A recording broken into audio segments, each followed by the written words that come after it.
የማርያም ምልጃ አያስፈልገኝም ቃል በቃል ያልከውን ልበል የማርያም ምልጃ አያስፈልገኝም ብሎ በክርስቶስ እንዳመነ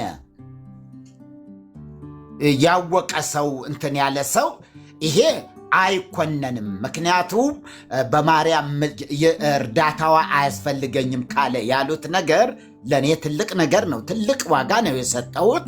ብሩኬ እንዴት እንዳየኸው አላቅም። ይሄ ክፍል ጥሩ ነው። ያንን ጥንተ አብሶ መካዳቸው ተገቢ አይደለም እላለሁ። ሌላው ደግሞ አንዳንዶቹ የጠቀስካቸው ጥቅሶች ወይም ሐሳቦች በራሳቸው በሌሎች የምስራቅና የምዕራብ ኦርቶዶክሳውያን ዘንድ ተቀባይነት ያላቸው ያልሆኑ ብዙ ትምህርቶች ግን እዚሁ ኢትዮጵያ ላይ ግን ትምህርቶች አሉ። ስለዚህ ዋናው ትልቁ ነገር በኢትዮጵያ ኦርቶዶክስ ቤተክርስቲያን ዘንድ እንጂ በኦርቶዶክስ አብያተ ክርስቲያናት በኢትዮጵያ ሳይሆን ከኢትዮጵያ ውጭ ባሉ የምስራቅም የምዕራብም ኦርቶዶክሳውያን ዘንድ ተቀባይነት ያለው ትምህርት ግን እዚሁ እየተቃወሙት ያለ ትምህርት አለ። ይሄ ተገቢ ያልሆነ ነው ብዬ ነው የምወስደውና ይሄ ነው። ሌላ የምለው ነገር የለኝም። በጣም ጥሩ ነው። ግን የቤተክርስቲያን ትምህርት ግን አሁን ያልኩት እመቤታችን አድፎ የነበረው የአዳም ጠባይ ወይም ጥንተ አብሶ እንደሌለባት ያስተምራሉ። ነገር ግን ይህ ትምህርት በኦርቶዶክስ ቤተክርስቲያናችን ተቀባይነት የለውም ብለው የደመደሙበት አሁን በቪዲዮ ማሳየትም እችላለሁ መጽሐፉንም ማለት ነውና ይሄ ነው የምለው። እግዚአብሔር ይባርካችሁ። ወደ ርዕሱ ግን ስንሄድ እምለው ነገር ይኖረኛል ማለት ነው። እግዚአብሔር ያክብርልኝ ብሩኬ። እሺ መምህር 1 ደቂቃ ይሰጡኛል? አሁን ላነሱት የተወሰነ ሐሳብ ለመስጠት 1 ደቂቃ።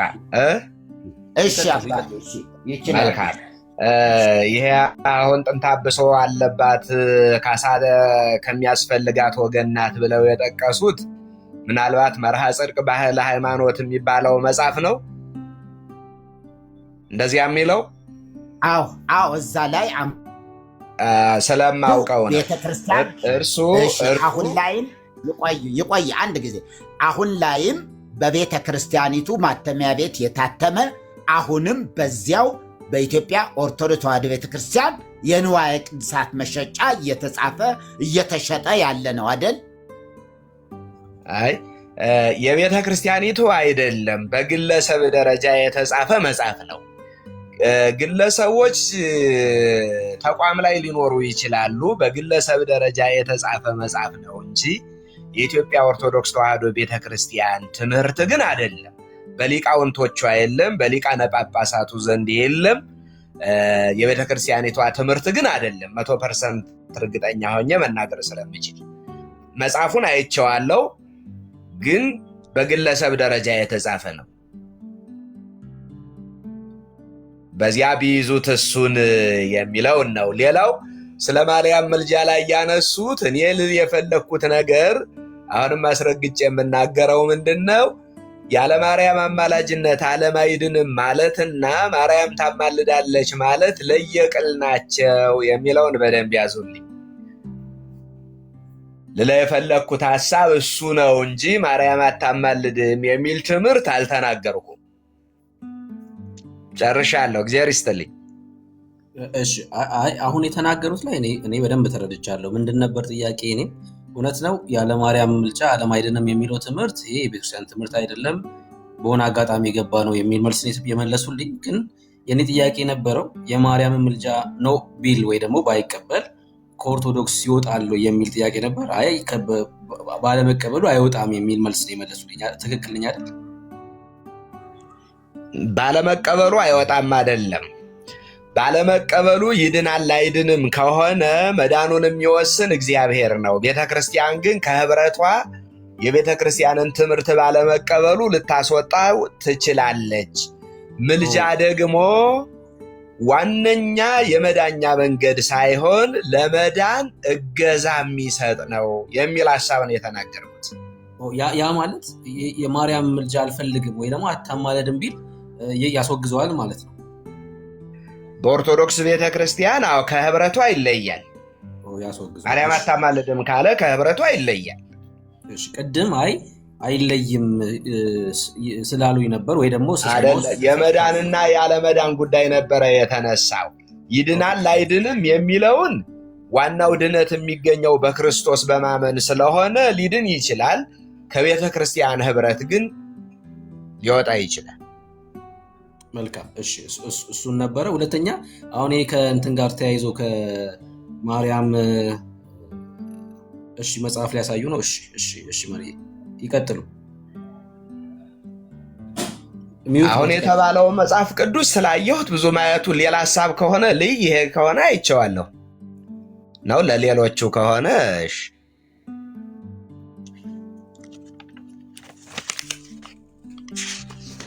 መርጌታ ሚውት ላይ ኖት፣ ማይኮትን ይክፈቱ። ነው እንዴ? ወይኔ እሺ። መርሃ ጽድቅ አይደለም ምን የሚለው በአባ መልከ ጼዴቅ የተጻፈው ነው አይደለም። ይኸው ይታየዎታል ግን መጽሐፉን? አዎ በደንብ እንትኑ ይታየኛል። ኢትዮጵያ ኦርቶዶክስ ተዋሕዶ ቤተክርስቲያን ይላል። እሺ መሰረተ ሃይማኖት በኢትዮጵያ ኦርቶዶክስ ተዋሕዶ ቤተክርስቲያን መሰረተ ሃይማኖትና ለአባ ሀብተ ማርያም ወርቅነህ የካህናት ተልእኮ የቆይ ላሳየዎት ነው። እኒህም ያውቋቸዋል። አዎ ማን ናቸው? ብፁዕ አቡነ መርቆሬዎስ። ብፁዕ አቡነ መርቆሬዎስ። በጣም ጥሩ። አዎ ይሄ የኢትዮጵያ ኦርቶዶክስ ተዋሕዶ ቤተክርስቲያን ቅዱስ ሲኖዶስ የልማትና ክርስቲያናዊ ተራድኦ መምሪያ የተዘጋጀው ማለት ነው፣ የተዘጋጀበት ክፍል ነው። ይሄ መብቱ በሕግ የተጠበቀ ነው። እንግዲህ ይኸው እዚህ የኢትዮጵያ ኦርቶዶክስ ተዋሕዶ ቤተክርስቲያን መሰረተ ሃይማኖት ይላል። ይሄ እንዳያቸው እኒህ አባታችን ናቸው። መርጌታ የቅድሙ ጽሑፍ ላይ መልሰው ወደኋላ ፓስተራል ኬር ነው ገልብጠው። አንድ ፓስተራል ኬር ነው የሚለው በቅንፍ ውስጥ። እሺ በቅንፍ ውስጥ እሱ ጋር እሱ ፓስተራል ኬር እኮ ነው የሚለው በቅንፍ። ኦርቶዶክስ ፓስተርነት ጀመረች ማለት ነው። አረ ኤርምዬ አልያዝኩትም እንጂ የሌላ መጽሐፍ ላይም አይቻለሁ እንዴት ሲገለጥ ፓስተራል ኬር። ስለዚህ እርሶ እንዳሉት ሚዩት ላይ ነኝ ነው አለው። እሺ አዩ እዚህ ጋር ያው የሚታየዎት ከሆነ ድንግል ማርያም ወላዲተ አምላክ በሚለው ርዕስ ላይ እዚህ ሄዱና ቅድስት ታች አካባቢ አሉ ከኔ ጋር? አዎ አለው። ቅድስት ማርያም በስጋ ብቻ ሳይሆን በሐሳብም ድንግል ናት። በሐሳቧ ድንግል ናት ማለትም ከኃጢአት ፍጽምት ንጽሕት ናት ማለት ነው። በዚህ መሰረት እመቤታችን በሐልዮ በነቢብ በገቢር ማለት በሐሳብም በቃልም በግብርም ኃጢአት የሌለባት ፍጽምት ንጽሕት ናት። ይህም ከእግዚአብሔር የተሰጣት ጸጋ ነው። ሉቃስ 1:28 ላይ አንዳንዶች እመቤታችን አድፎ የነበረው የአዳም ጠባይ ወይም ጥንተ አብሶ እንደሌለባት ያስተምራሉ። ነገር ግን ይህ ትምህርት በኦርቶዶክስ ተዋሕዶ ቤተ ክርስቲያናችን ተቀባይነት የለውም።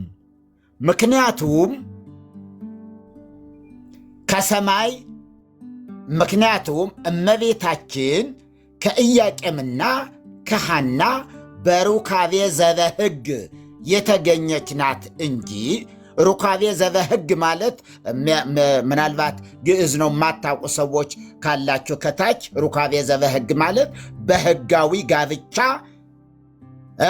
ከተጋቡ ሰዎች የተገኘች ናት ለማለት ነው።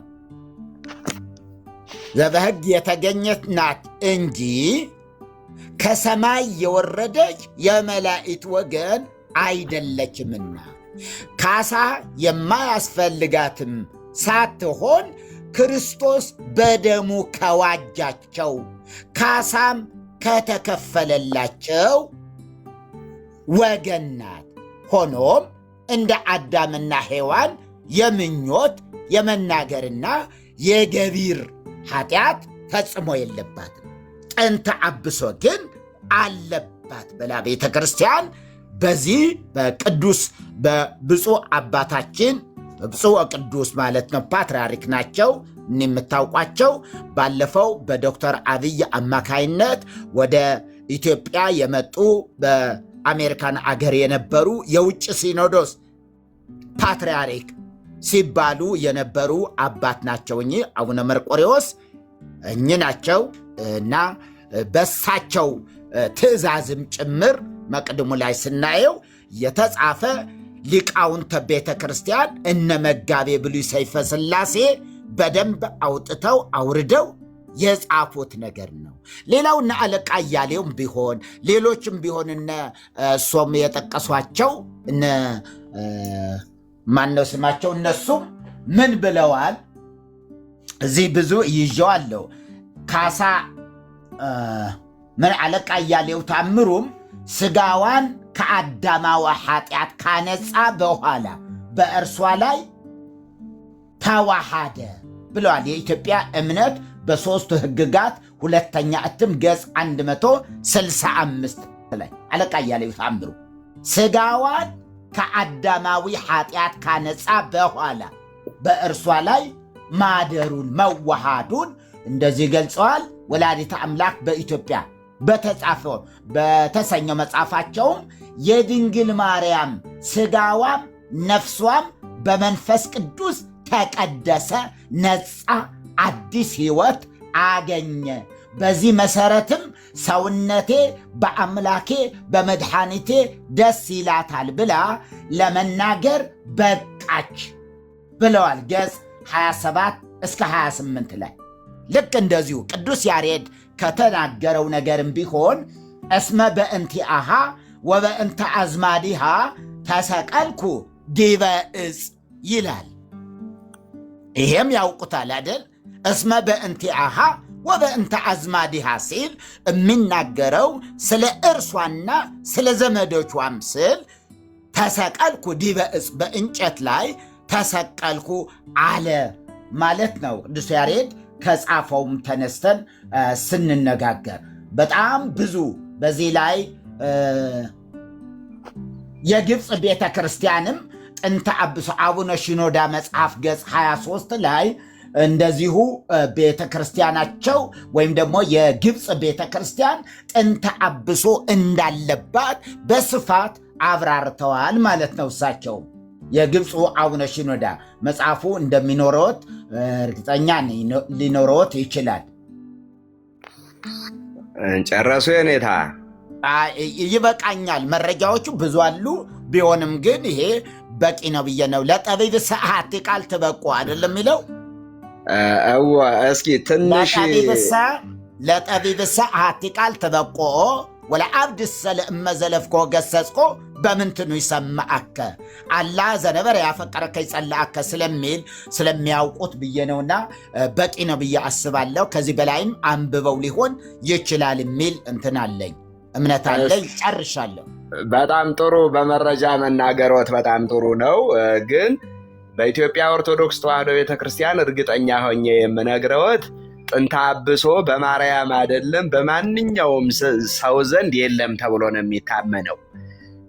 በግብፅ እንዳሉት ጥንተ አብሶ አለ ብለው እንደ ተቋም ሳይሆን አቡነ ሽኖዳ መጽሐፋቸውን የማይቻለው በኢትዮጵያ ኦርቶዶክስ ተዋሕዶ ቤተክርስቲያን ግን ጥንተ አብሶ በማርያም አይደለም በማንኛውም ሰው ዘንድ የለም፣ ኃጢአት በዘር አይተላለፍም የሚል ትምህርት ነው በኢትዮጵያ ኦርቶዶክስ ተዋሕዶ ቤተክርስቲያን ያለው ትምህርት። ይሄ በግለሰብ ደረጃ ሲጻፍ የፓትርያርኩን ፎቶ ሊያደርጉ ይችላሉ። በኢትዮጵያ ኦርቶዶክስ ተዋሕዶ ቤተክርስቲያን ስም ሊጽፉት ይችላሉ እንጂ የቤተ ክርስቲያኒቷ አስተምሮ አለመሆኑን ግን 100% እርግጠኛ ሆኜ ልነግረዎት እችላለሁ። ሌላው ከዚህ ጉዳይ ጋር ከሰማይ የወረደች ናት ብለን አናምንም። ሐናና ኢያቄም የሚባሉ እናትና አባት አሏት። እንደዚሁም በሕጋዊ ሩካቤ ነው የተወለደችው።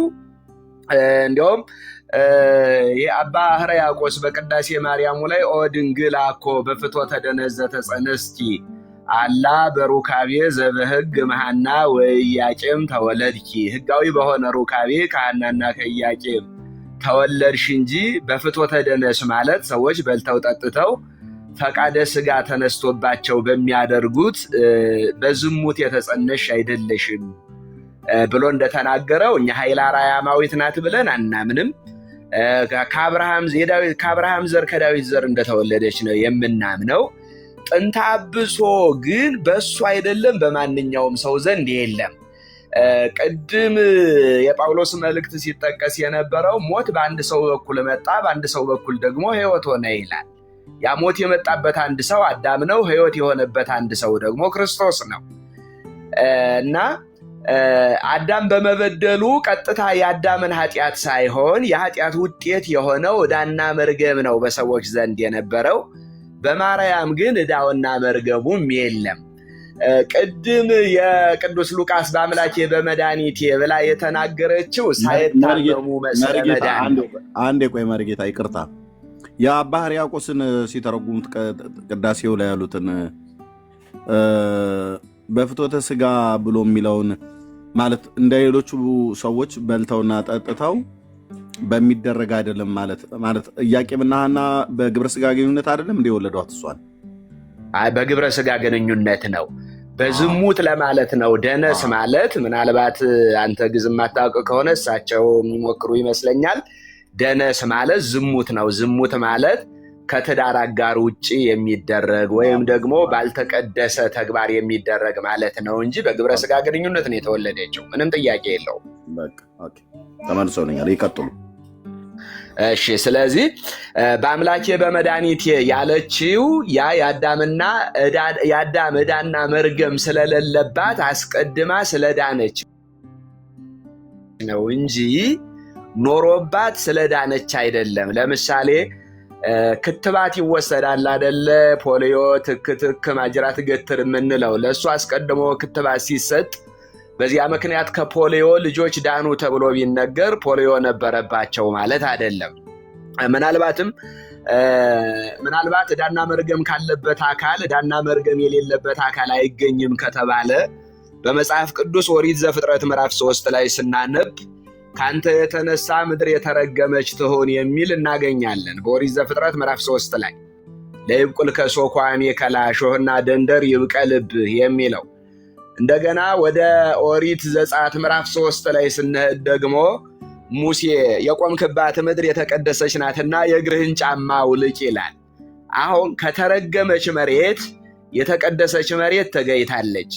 እመቤታችንም ዕዳና መርገም ካለባቸው አካላት ዕዳና መርገም የሌለባት ሆና ነው የተገኘችው። በእኛ ቤተክርስቲያን አስተምሮ የቅዱስ ያሬድ የተነሳው ይሄ ቀዲሶች የሃንጽዮ ሥጋ ሀደረ ላዕሌሃ ማለት እርሷን ቀድሶ ሥጋዋን አንጽቶ በእርሷ አደረ ብሎ ቅዱስ ያሬድ ተናግሯል። ይሄ አንጽሖ የሚለው ኖሮባት አነጻት ማለት ሳይሆን ሲጀመር እንዳይኖርባት አድርጎ ማንጻቱን ነው። በሃይማኖት አበው ላይ ወይ ረኩሰት በምንትኒ ዘፈጠራ ድንግል በህሊናሃ ወድንግል በሥጋሃ፣ በምንም በምን አልረከሰችም፣ በሥጋዋም ድንግል ናት፣ በሐሳቧም ድንግል ናት ተብሎ እንደተነገረ ሳይኖርባት መንጻቷን መናገሩ ነው እንጂ ኖሮባት አነጻት ማለት አይደለም። በእርግጥ ምናልባት እንትንን አንበውት ከሆነ ወልታ ጽድቅ የሚባለውን የደብተራ ባማን ነጸረን አንበውት ከሆነ የአቀባ ቡድንና የአንጽሐ ቡድን በሚል ርዕስ የተቀመጡ 2 ሐሳቦች አሉ። እዛ ላይ ሰፊ መረጃ ሊያገኙ ይችላሉ ብዬ አስባለሁ። እና በእኛ ግለሰቦች እንዲህ አይነት ያለ መልከታ ሊኖራቸው ይችላል። በቤተ ክርስቲያኒቷ ግን እንዲህ አይነት ያለ አቋም አለመኖሩን ምናልባት ይህም መጽሐፍ በጣም እይታ የጎደለው እንጂ አሁን ዛሬ በየትኛውም በኢትዮጵያ ኦርቶዶክስ ተዋሕዶ ቤተክርስቲያን ጉባኤ ዘርግተው የሚያስተምሩ መምህራንን ቢጠይቁ እንደ ተቋምም ደግሞ ይህንን ሐሳብ ቢጠይቁ ይህ አስተምሮ የቤተክርስቲያኒቷ አስተምሮ ነው የሚለውት አንድም ሰው እንደማይኖር እርግጠኛ ነኝ።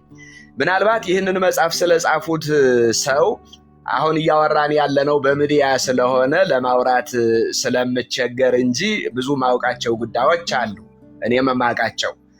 ግን እነዚያን አሁን ሐሳቦች እዚህ ማውራት ስለማልፈልግ አሊያ በግል ልናወራ እንችላለን እንጂ የቤተ ክርስቲያኒቷ አስተምሮ አለመሆኑን በደንብ መረዳት የሚያስፈልግ ይመስለኛል። እንግዲህ ምንድነው መርጌታ ልበል ወይስ ማን እንደሆነ ከአትሮንሱ ነው የሚለው እንትኑ? እሺ እኔ በቃ ሰሎሞን ብለው ቢጠሩኝ በእርግጥ የቅኔ መምህርና የአዲስ ኪዳን መምህር ነኝ። መልካም ሰሎሞን ብለው ይጠሩኝ። ጥሩ። አሁን አንጸሐ አነጻ ነው። አዎ አንጸሐ አነጻ ነው። አነጻ ማለት ደግሞ አነጻ እንጂ እንዳትረክስ የወደፊት ግብር አይደለም። ለምሳሌ በሐልዮ፣ በነቢብ፣ በገቢር ሲል በእነዚህ በሶስት መንገዶች ኃጢአት የሚሰራበት ባህሪ ነው። ሰው በሐሳብ ሊሰራ ይችላል። በነቢብ ደግሞ በንግግር ሊሰራ ይችላል። በተግባር ደግሞ በግብር ደግሞ ሊሰራ ይችላል። እሷን ግን ከዚህ አነጻት ብለው ይተረጉሙታል። አነጻት ከምን? በሐልዮም በነቢብም በገቢር እንዳትሰራ አነጻት። ከምኑ አነጻት ግን? ከጥንተ አብሶ አነጻት እንጂ የሌለባትን ነገር አነጻ ብሎ መተርጎም ከቃሉ ጋር የሚጋጭ ይሆናል። ያለበት ነው አነጻ የሚባለው። አንጸሐ በጭራሽ ለእርሷ ሊነገር አይገባም። ምን ከሆነ ማለት ነው የአዳም ጥንተ አብሶ ባይኖርባት ኖሮ አንጸሐ የሚለው ቃል በራሱ በፍጹም ለእርሷ አይጠበቅም ነበረ ማለት ነው። ስለዚህ አነጻ ቆዩኝ፣ እስከዛ ተናገሩ። እንትን ሊጠፋብኝ ነው። ቻርጀር ላምጣ አለ። እሺ የወላሁት የኔ ታየ እንዲህ የሚል አለ አይደለ? ንጹሐነም ደሙ ለዝብሲ፣ እኔ ከዚህ ሰው ደም ንጹሕ ነኝ ሲል ከዚያ በፊት ባለዕዳ ነኝ እያለ አይደለም፣ ጥንቱንም የሌለበት መሆኑን ነው የሚያሳየው። በዘፍጥረት ስናነብ ደግሞ ወያዕቆብሰ ንጹሕም ዝንቱ ይላል። ያዕቆብስ ከዚህ ንጹሕ ነው ሲል ከዚያ በፊት ነበረበት ማለት አይደለም። እና እነዚህ አሁን የመጽሐፍ ቅዱስ የአገባብ አውዶችን በደንብ መረዳት የሚያስፈልግ ይመስለኛል። ለምሳሌ ስለ ኤሳው አድኖ መብላት፣ ስለ ያዕቆብ አለማደን ይናገርና ወያዕቆብሰ ንጹሕም ዝንቱ፣ ያዕቆብስ ከዚህ ንጹሕ ነው አለ። ከምንድነው ንጹሕ የሆነው? አውሬ ከማደን። አውሬ ማደን የኤሳው እንደነበረ ሲገልጽ ማለት ነው ኦሪት ዘፍጥረት።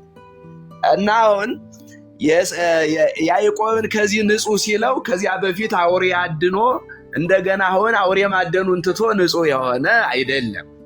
ጲላጦስ ንጹሐነም ደሙ ለዝብሲ፣ እኔ ከዚህ ሰው ደም ንጹሕ ነኝ ብሎ ሲናገር ከዚያ በፊት ንጹሕ አልነበርኩም እያለ አይደለም። ስለዚህ አነጻት ማለት በነገራችን ላይ ጥንቱን እንዳይኖርባት አድርጎ ንጽሕት ስላደረጋት ነው እንጂ ስለነበረባት አይደለም። አነጻት የሚለው ንጹሕ አድርጎ አንጽሐ ማለት ንጹሕ አደረገ፣ ንጹሕ አድርጎ ፈጠራት፣ ንጹሕ አድርጎ አስገኛት፣ ንጹሕ አድርጎ ከወላጆቿ አካል ከፈላት የሚለውን የሚያሳይ ሐሳብ ነው። ለምሳሌ አሁን ይህን የቅዱስ ያሬድን ብቻ አሁን የቅዱስ ያሬድን ነው አይደለ የጠቀስነው? የቅዱስ ያሬድን ይህንን ከጠቀስን ቅዱስ ያሬድ እንዲህ ብቻ አይደለም ያለው፣ ራቃ ደመና ብሎ ይጠራታል ቅዱስ ያሬድ። እንግዲህ እርስዎ በቤተ ክርስቲያን የቆዩ ስለሆነ መቼም ያውቁታል እያስባለሁ። ራቃ ደመና ማለት ንጹሕ ደመና፣ ያ ደመናው ንጹሕ እንደሆነ እመቤታችንም እንደዚሁ ንጹሕ ናት ይላል። እንደገና ምን ይላል መሰለዎት? እምጽውር ጽሩየ ገብራ ማለት ከጭቃ መካከል ንጹሕ አድርጎ ሰራት ነው የሚለው። እምጽውር ማለት መርገም ካለበት አካል መርገም የሌለበት አካል፣ በደል ካለበት አካል በደል የሌለበት አካል አድርጎ ፈጠራት ይላል። አሁን የቅዱስ ያሬድን አንዱን ከተቀበልን ሌላኛውን ልንተው አንችልም። ሁለቱን የቅዱስ ያሬድን ሐሳቦች ማስማማት ግድ ይኖርብናል ማለት ነው። ግድ ይኖርብናል። ምክንያቱም ይሄ ቀዲሶቼ አንጽዮ ሥጋ ሀደረ ላዕሌሃ ያለን ቅዱስ ያሬድ ራቃ ደመና ብሎም ነግሮናል። እንደዚያ ብሎ ስላላቆመ ማለት ነው። ግልጽ ነው። የኔታ ተመልሰዋል አለሁ አንድ እንትን እያወጣሁ ነውና አሁን የመጣ ይሄ ትምህርት የቅርብ ትምህርቶች ብዙ አሁን እየተካተቱ ያሉበት ነገር ነው። ለምሳሌ ቅድም ከጠቀሱት አንጻር የውርስ ኃጢአት ወይም ደግሞ ቁራኝነት የሚባለው ነገር ከክርስቶስ ከመስቀል በኋላ መድኃኒታችን ኢየሱስ ክርስቶስ መስቀል ላይ ሲሰቀል ጥንተ አብሶ የሚባል ነገር የለም። እዚያ ለዓለሙ ሁሉ የዓለሙን ሁሉ ኃጢአት እንዳስወገደ ተደርጎ የሚነገሩ አሁን ላይ ያሉ ዘይቤዎች አሉ። ነገር ግን በጽሑፍ ደረጃ እንደተጻፈው ምሁራን የተባሉ በሙሉ ማለት ይቻላል በሙሉ ከዚህ በኋላ የሚጻፉ መጻሕፍት በእርግጠኝነት ይቀየራሉ። ለምን? አሁንም ቲክቶክ ላይ ያለ ነገር ወደ ታች እየወረደ ወጣቱ ክፍል እታች ያሉትን እንትን ተጽዕኖ እየፈጠረ ያለበትም ጭምር ስለሆነ፣ ስለዚህ ምን ለማለት ፈልጌ ነው? አሁን ቅድም ያነሱት ነገር አለ። አንጽሖ ሥጋ ምንም ጥርጥር የለውም የእርሷን ሥጋ አነጻ እንደሆነ እንጂ ወደፊት ስለነበረ የሚል በምስክርነት የሚመጣ አይደለም። እንደዚህ ባለ የያዕቆብን እነዚህ ኤሳውን እያነሳን እነዚህ በምስክርነት የሚረጋገጡበት አይደለም። ይሄ ልዩ ነው። አንጽሖ ነው፣ አነጻት ነው። ልዩ ቢሆንበት ይቆይኝ በደንብ ጊዜ ሰጥቼዎታለሁ። ችግር የለም። መልካም። አሁን በዚህ በትምህርተ አበነፍስ እዛ ቅድም በጠቀሱት መጽሐፍ ላይም ቢሆን ወልታ ጽድቅ ላይ ስለ ጥምቀትም ሲናገር ብዙ ኦርቶዶክሳውያን ጥምቀት ለዳግም ልደት ብቻ ብለው የሚጠቀሙ እንዳሉ፣ አንዳንዶች ደግሞ ለጥንተ አብሶ ወይም ደግሞ በአዳም ምክንያት የመጣውን በደል ለማስወገድ ነው ብለው የሚቀበሉ አሉ። ገጽ 179 ላይ እሱን ማየት ይችላሉ። ትምህርተ ኅቡዓት ደግሞ ምን ይለዋል? እርሶም የሚያውቁት ነገር ነው። ትምህርተ ኅቡዓት ላይ እዛ ላይም ጽፎታል ጸሐፊው። በእንተ ትምህርተ ኅቡዓት ትርጓሜ ላይ ጻዕረ ዘሞት ፈታ የሚለውን እኛም ከጎኑ በፈሰሰ ማየገቦ ተጠምቀን ከፍዳ ነጽተናል፣ ከቁራኝነት ተላቀናል በሚል ተተርጉመዋል። ይሄ ትርጓሜው አንድምታው ማለት ነው። የትምህርተ ኅቡዓት ትርጓሜ ጻዕረ ዘሞት ፈታ የሚለውን ሲተረጉሙት ምን ብለውታል? ከፍዳ ነጽተናል። ፍዳ የሚባለው ከአዳም የመጣውን መርገም ነው ወይም ደግሞ ቁራኝነት ይለዋል። ከዚህ ቁራኝነት ተላቀናል። በምን? በጥምቀት። አቡነ መልከ ጼዴቅም ምናሉ?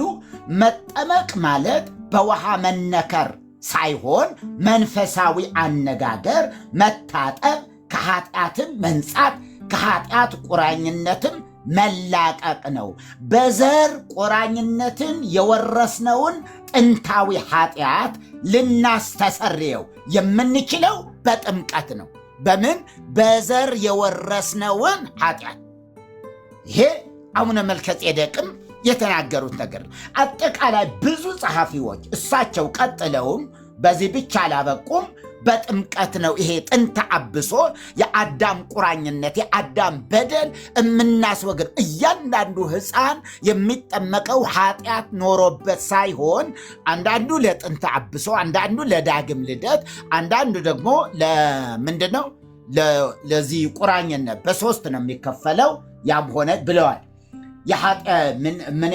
የኢትዮጵያ ኦርቶዶክስ ተዋሕዶ ቤተክርስቲያን እምነትና ትምህርት ገጽ 259 ላይ ለእርሶም ማስታወሻ እንዲሆነዎት ማለት ነው። ጨረሱ? የኔታ አለሁ ግን እሺ ገጽ የነገርኩት ሄደብኝ። እሺ አሁን አነሱት ሀሳብ ላይ በመሰረቱ ጥምቀት ለጥንተ አብሶ ነው የሚል በእናንተም እንደሌለ አውቃለሁ፣ በእኛም የለም። ወነአምን በአሐቲ ጥምቀት ለስርየተ ኃጢአት በሚሰረይባት በአንዲት ጥምቀት እናምናለን በሚለው በጸሎተ ሃይማኖት ረቂቅ ላይ ማለት ነው። ይሄ ለገቢር ኃጢአት እንጂ ለውርስ ኃጢአት አይደለም። ያ የውርስ ኃጢአት ባይኖርም እንኳን እንዳሉት ቅድም ቁራኝነት አለ፣ ፍዳ አለ፣ ዕዳ አለ፣ መርገም አለ። እነዚህ ደግሞ በጥምቀት ሳይሆን የሚወገዱት በሃይማኖተ አበው ላይ አሁን ትንሽ ለማውጣት ልቸገር ስለምችል እንዲህ ነው የሚለው ግስ ስለሚሰሙ አብጠለ ሞተ በሲኦል ወነሰተ ሙስና በውስተ መቃብር ይልና አብጠለ ሞተ በሲኦል ሞትን አጠፋ። አብጠለ ሞተ በሲኦል ወነሰተ ሙስና በውስተ መቃብር በመቃብር ውስጥ ፈርሶ በስብሶ ተበላሽቶ መቅረትን አስቀረ ይልና ወሳረ መርገመ በዲበ ዕፀ መስቀል በዕፀ መስቀል ላይ መርገምን ሻረ ነው የሚለው። አሁን ይሄ ፍዳ፣ ዕዳ፣ መርገም፣ ቁራኝነት የቀረው ክርስቶስ ሰው ከሆነበት ጊዜ ጀምሮ መስቀል ላይ ተሰቅሎ ተፈጸመ ብሎ እስከተናገረበት ጊዜ ድረስ ክርስቶስ በካሰልን ካሳ ክርስቶስ በከፈለልን የደም ዋጋ እንጂ በጥምቀት አይደለም የሚሰራየው። የምንጠመቀው ልጅነት ለማግኘት ነው። ቅድም ጸሎተ ሃይማኖት ላይ ያነሳሁት ኃጢአት የገቢር የምንለው አለ። ለምሳሌ እኔ ብሰርቅ፣ ሰው ብገድል፣ እንደዚሁ ደግሞ ባመነዝር እንደዚህ ሆኜ ኋላ ወደ ልጅነት ጥምቀት የምመጣ ከሆነ የዚህ የገቢር ኃጢአት ነው በጥምቀት ሊሰረይ የሚችለው እንጂ ይሄ ዕዳ፣ ፍዳ፣ መርገም፣ ቁራኝነት የምንለው በጥምቀት የሚሰረይ አይደለም። ጥንተ አብሶም በጥምቀት የሚሰረይ አይደለም። ያ በክርስቶስ ሞት ብቻ የሚሰረይ እንደሆነ ነው በቤተ ክርስቲያኒቷ ትምህርት ያለው። ቅድም እንዳልከው ትልልቅ ቦታ ላይ የተቀመጡ ሰዎች በግለሰብ ደረጃ እንደመሰላቸው እውነት ለመናገር እኔም አይቼዋለሁ ብለዋል። በቤተ ክርስቲያን መምህራን ዘንድም በቤተ ክርስቲያንም ተቀቡልነት የለውም። ሰዎች ያው ይጽፋሉ። አሁን በእናንተም ዘንድ ግለሰቦች እንደመሰላቸው ይጽፋሉ፣ ግን የተቋሙ ላይሆን ይችላል። በግለሰብ ደረጃ የተጻፈ ለምሳሌ አንድ ማሳያ ላሳየዎት። ምናልባት የሰው ስም መጥራት ሊያስፈልግ ይችላል። አገልጋይ ዮናታን አክሊሉ የሚባለው በአንድ ወቅት ተነስቶ ክርስቶስ ከማርያም ከስጋዋ ስጋ ከነፍሷ ነፍስ አልነሳም አለ። የተቋሙ እንዳልሆነ እናውቃለን። የግለሰቡ ሐሳብ ነው። ከዚያ ቆይቶ ደግሞ እንደገና ሻሻልኩ ብሎ የለም ከስጋዋ ስጋ ነስቷል፣ ከነፍሷ ነው ነፍስ ያልነሳው አለ። እርግጠኛ ነኝ ይሄ የራሱ የዮናታን አክሊሉ እንጂ የተቋሙ አስተምሮ እንዳልሆነ ግልጽ ነው። ልክ እንደዚህ ሁሉ እኛ ቤተክርስቲያን ውስጥም የግል አቋማቸውን የሚያንጸባርቁ ሰዎች አሉ። በግል ደረጃ አላሉም ልል አልችልም፣ መጽሐፉን እኔም ስላየሁት። ግን የተቋሟ ተደርጎ መወሰድ የለበትም ነው እያልኩ ያለሁት። ግልጽ ነው። እዚህ ጋር እኔ ማንሳት የምፈልገው የመጨረሻ ንግግሮች ላይ ለምሳሌ ዮናታን ሀሳብ አነሳ፣ ትምህርት አስተማረ። ነገር ግን ልዩ የሚያደርገው የዮናታንና በእናንተ ቤት ያለው በእናንተ ዘንድ ያለው መጽሐፍ ነው የሚጻፈው። ያ መጽሐፍ ደግሞ ግለሰቡ ሳይሆን የሚያሳትመው በቤተክርስቲያኒቷ ነው የሚታተመው ያ መጽሐፍ። ያ ማለት መቼም አንድ መጽሐፍ ግለሰብ አዘጋጅቶ በቤተክርስቲያኒቷ ማተሚያ ሲታተም ሳይመረመር ቼክ ሳይደረግ ይወጣል ብዬ አላምንም። መድረክ ላይ ያስተማረና መጽሐፍ አዘጋጅቶ መጽሐፉ ተመርምሮ ወይ ደግሞ ቼክ ተደርጎ በቤተክርስቲያኒቷ የታተመው አንድ ነው ብዬ ስለማላምን ነው አሁን ካነሱት ሀሳብ ማለት ነው። ሌላ ግን ቅድም የአሁኑ የተናገሩት ላይ ነው። ሌላ ቅድም ስንነጋገር ሁለት ነገር ማንሳት ፈለጉ። አንደኛ ከጥምቀት ጋር ያነሱት ሀሳብ ነው። ሁለተኛው ደግሞ የማርያም ነገረ ማርያም ዶግማ ነው ስላሉኝ ማለት ነው። ነገረ ማርያም ዶግማ ነው ስላሉኝ ስድስተኛ ሆኗል ማለት ነው። ለምሳሌ ዶግማ ሚስጥረ ጥምቀት፣ ሚስጥረ ሜሮን፣ ይቅርታ በጣም ሚስጥረ ጥምቀት፣ ሚስጥረ ቁርባን፣ ሚስጥረ ትንሣኤ ሙታን፣ ነገረ ክርስቶስ፣ ሚስጥረ ስጋዊና ሚስጥረ ስላሴ እንደሆነ አውቃለሁ። የነገረ ማርያም ዶግማ ሲሆን ስድስተኛ ሆኗል። በኢትዮጵያ ኦርቶዶክስ ዶግማ ተብሎ የሚታወቅ ቁጥር አለ ወይስ የለም? አንደኛው ጥያቄ ይሄ ነው። አንደኛው ጥያቄ ዶግማ ተብሎ ይሄን ያህል ቁጥር ተብሎ የሚታወቅ አለ ወይስ አይታወቅም? ለምን ዛሬ ነገረ ማርያም ዶግማ እንደሆነ ስለሰማሁኝ ስድስተኛ ማለት ነው። ነገስ ይጨመራል ወይስ አይጨመርም? በቁጥር ደረጃ የተቀመጠ አለ ወይ? አዎ ካሉኝ ማስረጃ ቢጠቅሱልኝ። በቤተክርስቲያኒቷ የተዘጋጀ ይሄን ያህል ቁጥር ነው ያለን የሚል ማስረጃ ካለ ቢጠቅሱልኝ። ሁለተኛው የኃጢአት ስርየት በክርስቶስ ሞት ብቻ እንደሆነ ነው ምናምነው ብለው ሲናገሩ ሰምቻለሁ። እርግጠኛ ለመሆን ነው ጥያቄ ማነሳው። የምንጠመቀው ልጅ ለመሆን ነው እንጂ የኃጢአት ስርየትማ በክርስቶስ ሞት ብቻ እንደሆነ ነው የእኛ ቤተክርስቲያን የምታምነው ስላሉኝ ሁሉ የኃጢአት ስርየት አግኝተዋል ብሎ ያምናሉ ወይ? ምን ማለት ነው? ኦርቶዶክስ ይሁን አይሁን የዓለም ሕዝብ ሁሉ በክርስቶስ ሞት የኃጢአት ስርየት አግኝተዋል ብሎ ያምናሉ ወይ? አዎ ከሆነ መልሶት የኃጢአት ስርየት ያገኘ የእግዚአብሔር ልጅ ያልሆነ አለ ወይ? ይሄ ነው ጥያቄ። ጥያቄን አግኝቶት ከሆነ ካልሆነ ግን ድጋሜ ግልጽ አድርጌ መጠየቅ ሞክራለሁ። እሺ፣ የመጀመሪያው ዶግማ 1 2 3 ተብሎ ተቆጥሮ ሳይሆን ዶግማ ስለሚለው ልነሳና ዶግማ ማለት ቃሉ የግሪክ ነው። ወደ እኛ ስንቀይረው መሰረተ እምነት፣ ሊለወጥ፣ ሊቀየር፣ ሊሻሻል፣ ሊቀነስ፣ ሊጨመር የማይችል የሚል ሐሳብ የሚይዝ ሆኖ በቃ ማንቀይረው፣ ማንለውጠው፣ ማናሻሽለው፣ ማንቀንስለት፣ ማንጨምርበት ነገር ሁሉ ዶግማ እንለዋለን። ስለዚህ ከዚህ የተነሳ ነገረ ማርያምም የማንቀይረው፣ የማንጨምረው፣ የማናሻሽለው፣ የማንለውጠው ስለሆነ ዶግማ ነው የምንለው። በእርግጥ አንዳንድ ሰዎች ዶግማ የሚባለው ነገረ መለኮት ብቻ ነው፣ ለምሳሌ ምስጢረ ስላሴና ምስጢረ ስጋዌ ብለው ይናገራሉ። እኛ ምስጢረ ጥምቀትንም ዶግማ ነው የምንለው። በእርግጥ ምስጢረ ጥምቀትን 2 ክፍል አለው ማለት የሥርዓት ክፍልና የዶግማ ክፍል አለው ምስጢረ ጥምቀት። ምስጢረ ቁርባንም እንደዚሁ የዶግማ ክፍልና የሥርዓት ክፍል አለው። አፈጻጸሙ ሥርዓት ነው፣ አስተምሮው ደግሞ ዶግማ ነው። ጥምቀትም ቁርባንም። ወደ ምስጢረ ትንሣኤ ሙታን ስንሄድም አሁን ነገረ መለኮት በእርግጥ ከክርስቶስ ሞት ጋር ሲያያዝ ነገረ ዶግማ ይሄ ማነው ነገረ መለኮት ይሆናል። ከዚያ ውጭ የሆነው ደግሞ አይለወጥም፣ አይቀነስም፣ አይጨመርም፣ ዶግማ ነው የምንለው። ግን የሰዎቹ ከሞት መነሳት ነገረ መለኮት አይደለም።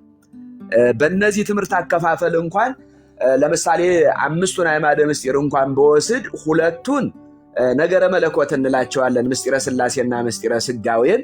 ምስጢረ ጥምቀትና ምስጢረ ቁርባንን ሀብታተ ቤተ ክርስቲያን እንላቸዋለን። ምስጢረ ትንሣኤ ሙታንን ደግሞ ነገረ ሕይወት ዘላለም ነው የምንለው። አሁን ነገረ ክርስቶስና ምስጢረ ስጋዌ ማለት አንድ ነው። ምስጢረ ስላሴና ነገረ መንፈስ ቅዱስ ማለት ነገረ መንፈስ ቅዱስ ምስጢረ ስላሴ ውስጥ የሚመደብ ነው። ዶግማ ነው። ይሄ ሁሉ በተለየ ቁጥር የምንሰጠው አይደለም። ግን ለይቶ ለማስተማር እንዲመች ነገረ ክርስቶስ የብቻውን ማውጣት ይቻላል፣ ነገረ መንፈስ ቅዱስን የብቻውን ማውጣት ይቻላል። እንደገና ነገረ ቅዱሳን የምንለው ትምህርት መሰረታዊው የማይለወጠው፣ የማይቀየረው፣ የማይሻሻለው ዶግማቲክ ነው የምንለው ምክንያቱም ስለማይለወጥ። ግን ነገረ መለኮት እያልነው ግን አይደለም። እና ይሄ 1 2 3 በሚል ቁጥር በመመጠን ሳይሆን በቃ የማይለወጡ፣ የማይቀየሩ፣ የማይሻሻሉ አስተምሮዎችን ዶግማ በሚል ነው የምንይዘው። እንዲያውም በቴዎሎጂ እንኳ ራሱ አንድ ላስቲክነቱን የማይቀይር ከሆነ ዶግማ ነው የሚሉ ሀሳቦች ሲነሳ ሰማ ነበር። በእርግጥ እኔ የቴዎሎጂ ተማሪ አይደለሁም፣ የአብነት ተማሪ ነኝ። እንደዛ ነው። ወደ ሁለተኛው ጥምቀት ላይ ይቅርታ፣ ወደ ሁለተኛው ከመሄዶት በፊት ያ ማለት አሁንም ድጋሚ ማነሳው ጥያቄ ግልጽ እንዲሆንልኝ ስለፈለኩኝ ነው። ያ ማለት በቁጥር ደረጃ ይሄን ያህል ተብሎ የሚታወቅ ዶግማ የለም ነው ከመልሶት የተረዳሁት። በቁጥር ይህን ያህል ብለህ ምክንያቱም መጽሐፍ ቅዱስን ቆጥረን አንጨርሰውማ። በመጽሐፍ ቅዱስ ውስጥ ያሉ ሀሳቦች ሁሉ የማይለወጡ ስለሆኑ ዶግማቲክ ልንላቸው እንችላለን። ግን እዚያ ውስጥ ታሪክ አለ፣ ምክር አለ፣ ምሳሌ አለ፣ ቅኔያዊ አለ፣ እንቆቅልሻዊ አለ፣ ብዙ አይነት ሀሳቦች አሉ። ግን አንቀየራቸው። በቃ ገብቶኛል። ይህን ያህል ተብሎ በቁጥር የሚወሰን በኢትዮጵያ ኦርቶዶክስ ዶግማ የለም። ወደ ሁለተኛው ጥያቄ ሄዱ። ጌታ ይባርኩት። እሺ ጥምቀት ስለቢል የተነሳው ቀደም እንዳልኩት የዕዳ መርገም ቁራኝነት ፍዳ የምንለው የተወገደልን በማመን ነው። ካላመን ተፈርዶብናል። የክርስቶስ መሞት ወይም መጠመቅ አይጠቅመንም። ስናምንበት ነው የሚጠቅመን ወይም ደግሞ የሚያድንህ። ካላመን አይረባንም አይጠቅመንም እንጂ ያ ፍዳ ያ ቁራኝነት ያ ዕዳ ያ መርገም የተወገደልን በክርስቶስ ሞት እንጂ አሁንም በጥምቀት አይደለም። የምንጠመቀው የእግዚአብሔር ልጅ ለመሆን የጸጋ ማለት ነው፣ ልጅነትን ለማግኘት እንጂ ዕዳና መርገምን ለማስወገድ አይደለም። ዕዳና መርገምን ለማስወገድ አይደለም። ስለዚህ ሌሎቹ ካመኑ የዕዳና መርገም ተወግዶላቸዋል። ባለማመናቸው ግን አይወገድላቸውም። ምክንያቱም በዮሐንስ ወንጌል ምዕራፍ 3 ላይ ምንድነው የሚለው? በአንድ ልጁ ስላላመነ አሁን ተፈርዶበታል ነው አይደለም የሚለው? ባለማመኑ ቢያምን ግን ክርስቶስ የሞተው ለዓለም ነው። ሙስሊም ሳይል፣ ካቶሊክ ሳይል፣ ፕሮቴስታንት ሳይል፣ ኦርቶዶክስ ሳይል፣ ተሐድሶ ሳይል፣ ዋቄፈና ሳይል፣ ቡድሂዝም ሳይል ሰው ለሆነ ሁሉ ነው ክርስቶስ የሞተው። ለዓለም ስለሆነ ማለት ነው። ለዓለም ስለሆነ ክርስቶስ የሞተው ለዓለም ነው። ምክንያቱም እግዚአብሔር ዓለሙን እንዲሁ ወዶታል አንድያ ልጁን ለሞት እስከ መስጠት ደርሶ ተብሎ የተገለጸው ለዓለም እንጂ ለተለየ ነገድ ለተለየ ወገን አይደለም። ስለዚህ ከዚህ የተነሳ ባለማመኑ ይቀርበታል እንጂ ካመነ ሁሉም የዚህ የመዳን ተቋዳሽ ወይም ተካፋይ ይሆናል። ግልጽ ነው ብራዘር? አዎ። ምንድን ነው ለምሳሌ በኢትዮጵያ ኦርቶዶክስ በ40 እና በ80 ቀን የሚጠመቁ ህፃናት ሳያምኑ ስለሆነ የሚጠመቁት ያ መርገም እንዳለባቸው ይሆኑና የእግዚአብሔር ልጆች ይሆናሉ። አድገው ደግሞ ሲያምኑ ከዛ መርገም ነፃ ይወጣሉ ነው። አይደለም፣ እንደዚህ አይደለም። እንደዚያ ሳይሆን ልጅነት ለማግኘት ይጠመቃሉ። ዕዳና መርገም የለባቸውም። ሲጠመቁ ልጅነትን ያገኛሉ። የሚጠመቁት ልክ በብሉይ ኪዳን የ8 ቀን ህፃን ይገረዝ እንደነበረ ይሰማል። ግን እምለው ይሰማል።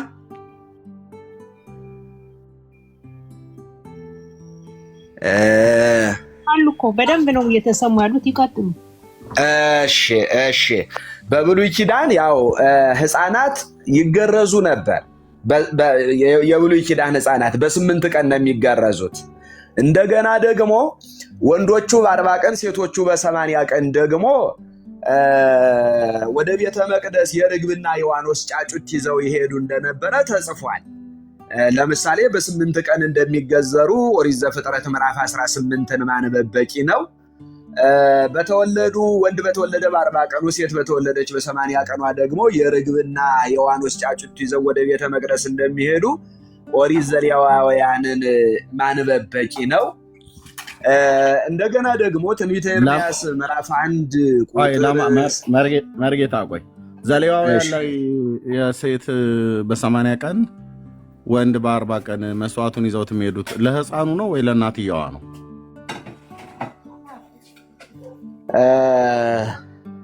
ይዘውት የሚሄዱት ለህፃኑን ይዘው ነው የሚሄዱት። ወንድ ከተወለደ ህፃኑንም ይዘው ጉለርግቡን ዘውገማ አይነቁን ማለት በግዝ እያወራሁት ነው መሰለኝ። ኤርምያስ ነህ አይደል አንተ? አዎ። ለምንድነው ይዘውት የሚሄዱት? ለሴቷ ነው ለህፃኑ ነው ይዘውት የሚሄዱት መስዋዕቱን? ለሴቲቱም ለህፃኑ መሆኑን መረጃ ይስጡኝ። ወንድ ልጅ የሚለው እዚያው ራሱ ኦሪት ዘሌዋውያን ምዕራፍ 12 እንዲህ ነው አይደለም የሚለው? አንድ እናት ወንድ ልጅ ከወለደች እስከ 7 ቀን ድረስ የረከሰች ናት ይላል። ስለ መርከሷ ነው ታዲያ መስዋዕት እኮ የምታቀርበው እንጂ ስለ ህፃኑ አይደለም። እሺ አዳምጡኛ መጀመሪያ። እሺ የረከሰች ናት ይልና ቀጥሎ የሚለው የመንጻቷ ወራት እስኪፈጸም ድረስ 33 ቀን ትቆይ ይላል። ስንት ቀን? 33 እና 7 40 ይሆናል። ልክ ነው። መልካም። ስለዚህ በዚህ ቀን የርግብና የዋኖስ ጫጩት ይዛ ልጁን ይዛ ወደ ቤተ መቅደስ ትሄዳለች። ኦኬ። ይዛ የምትሄደው ስለማን ልታቀርብ ነው? መስዋዕቱን ነው? ስለ ራሷም ስለ ልጇም? ስለ ልጇ መሆኑን አሳዩኝ ነው። ልጇን ይዛ ሄደች እኮ ነው የሚለው። ልጁ የሚገረዘው በስንተኛው ቀን ነው? ልጁ የሚገዘረው በ8። የት ነው የሚገዘረው? የሚገዘረው ቤቱ ነው። ቤቱ ነው አይደለ? አዎ። ጌታችንን ይዛ ሄደችው ወዴት ነበረ? የገዘረችው ቤት ነው፣ ቤቷ ነው ያስገዘረችው። ወደ ይዛው የሄደች ደግሞ ወደ ቤተ መቅደስ ነው። ወደ ቤተ መቅደስ የሉቃስ ወንጌል ምዕራፍ 2። ወደ ቤተ መቅደስ ለምንድን ይዛው የምትሄድ? በብሉይ ኪዳን ሕግ የተፈጸመው የተሰራውን ስርዓት ክርስቶስ እንዲፈጽም በሙሴ ሕግ እንደተጻፈ ይዛው ሄደች። እሷ እኮ እንድትሄድ እኮ አይፈቀደላትም። 40 ቀን አልሞላትም። በ8ኛው ቀን ይዛ ሄደችው። ይሄ ማለት በወለደችው በ8ኛው ቀን ማለት ነው። በ8ኛው ቀን ሄደች ማን አለ? ኤርምያስ አልኩ እንዴ? አሁን እኔ መጽሐፉ ይሌለ በ8ኛው ቀን ይዛው ሄደች ይሌለ ቤተ መቅደስ ኧረ የለም። ግዝረቱ የት ነው የተከናወነው? ቤቷ ነው። ዮሴፍ ቤት ነው የተገዘረው። የሉቃስ ወንጌል እኮ ምዕራፍ 2 ላይ ተጽፏል እኮ። እሺ፣ በ40ኛው ቀን ነው ይዛ ሄደችው። በ40ኛው ቀን ነው ይዛው የሄደችው ወደ ቤተ መቅደስ። የአረጋዊው ስምዖን ታቅፎ ትንቢት ተናገረ አይደለ? ይህ ሕፃን ለብዙዎች ለመውደቃቸውና ለመነሳታቸው ምልክት ይሆናል፣ በአንቺም ደግሞ በነፍስሽ ሰይፍ ያልፋል ብሎ አይደል የነገራት? እሱ በኋላ ነው ወንድምነት። ያን ቀን ነው የ40ው ቀን ነው የ40ው ቀን ጊዜ ነው። ልክ ነው። እሱ እዛ ሲገናኙ ነው። ሉቃስ ወንጌል ምዕራፍ 2 አንብበው ብሩኬ።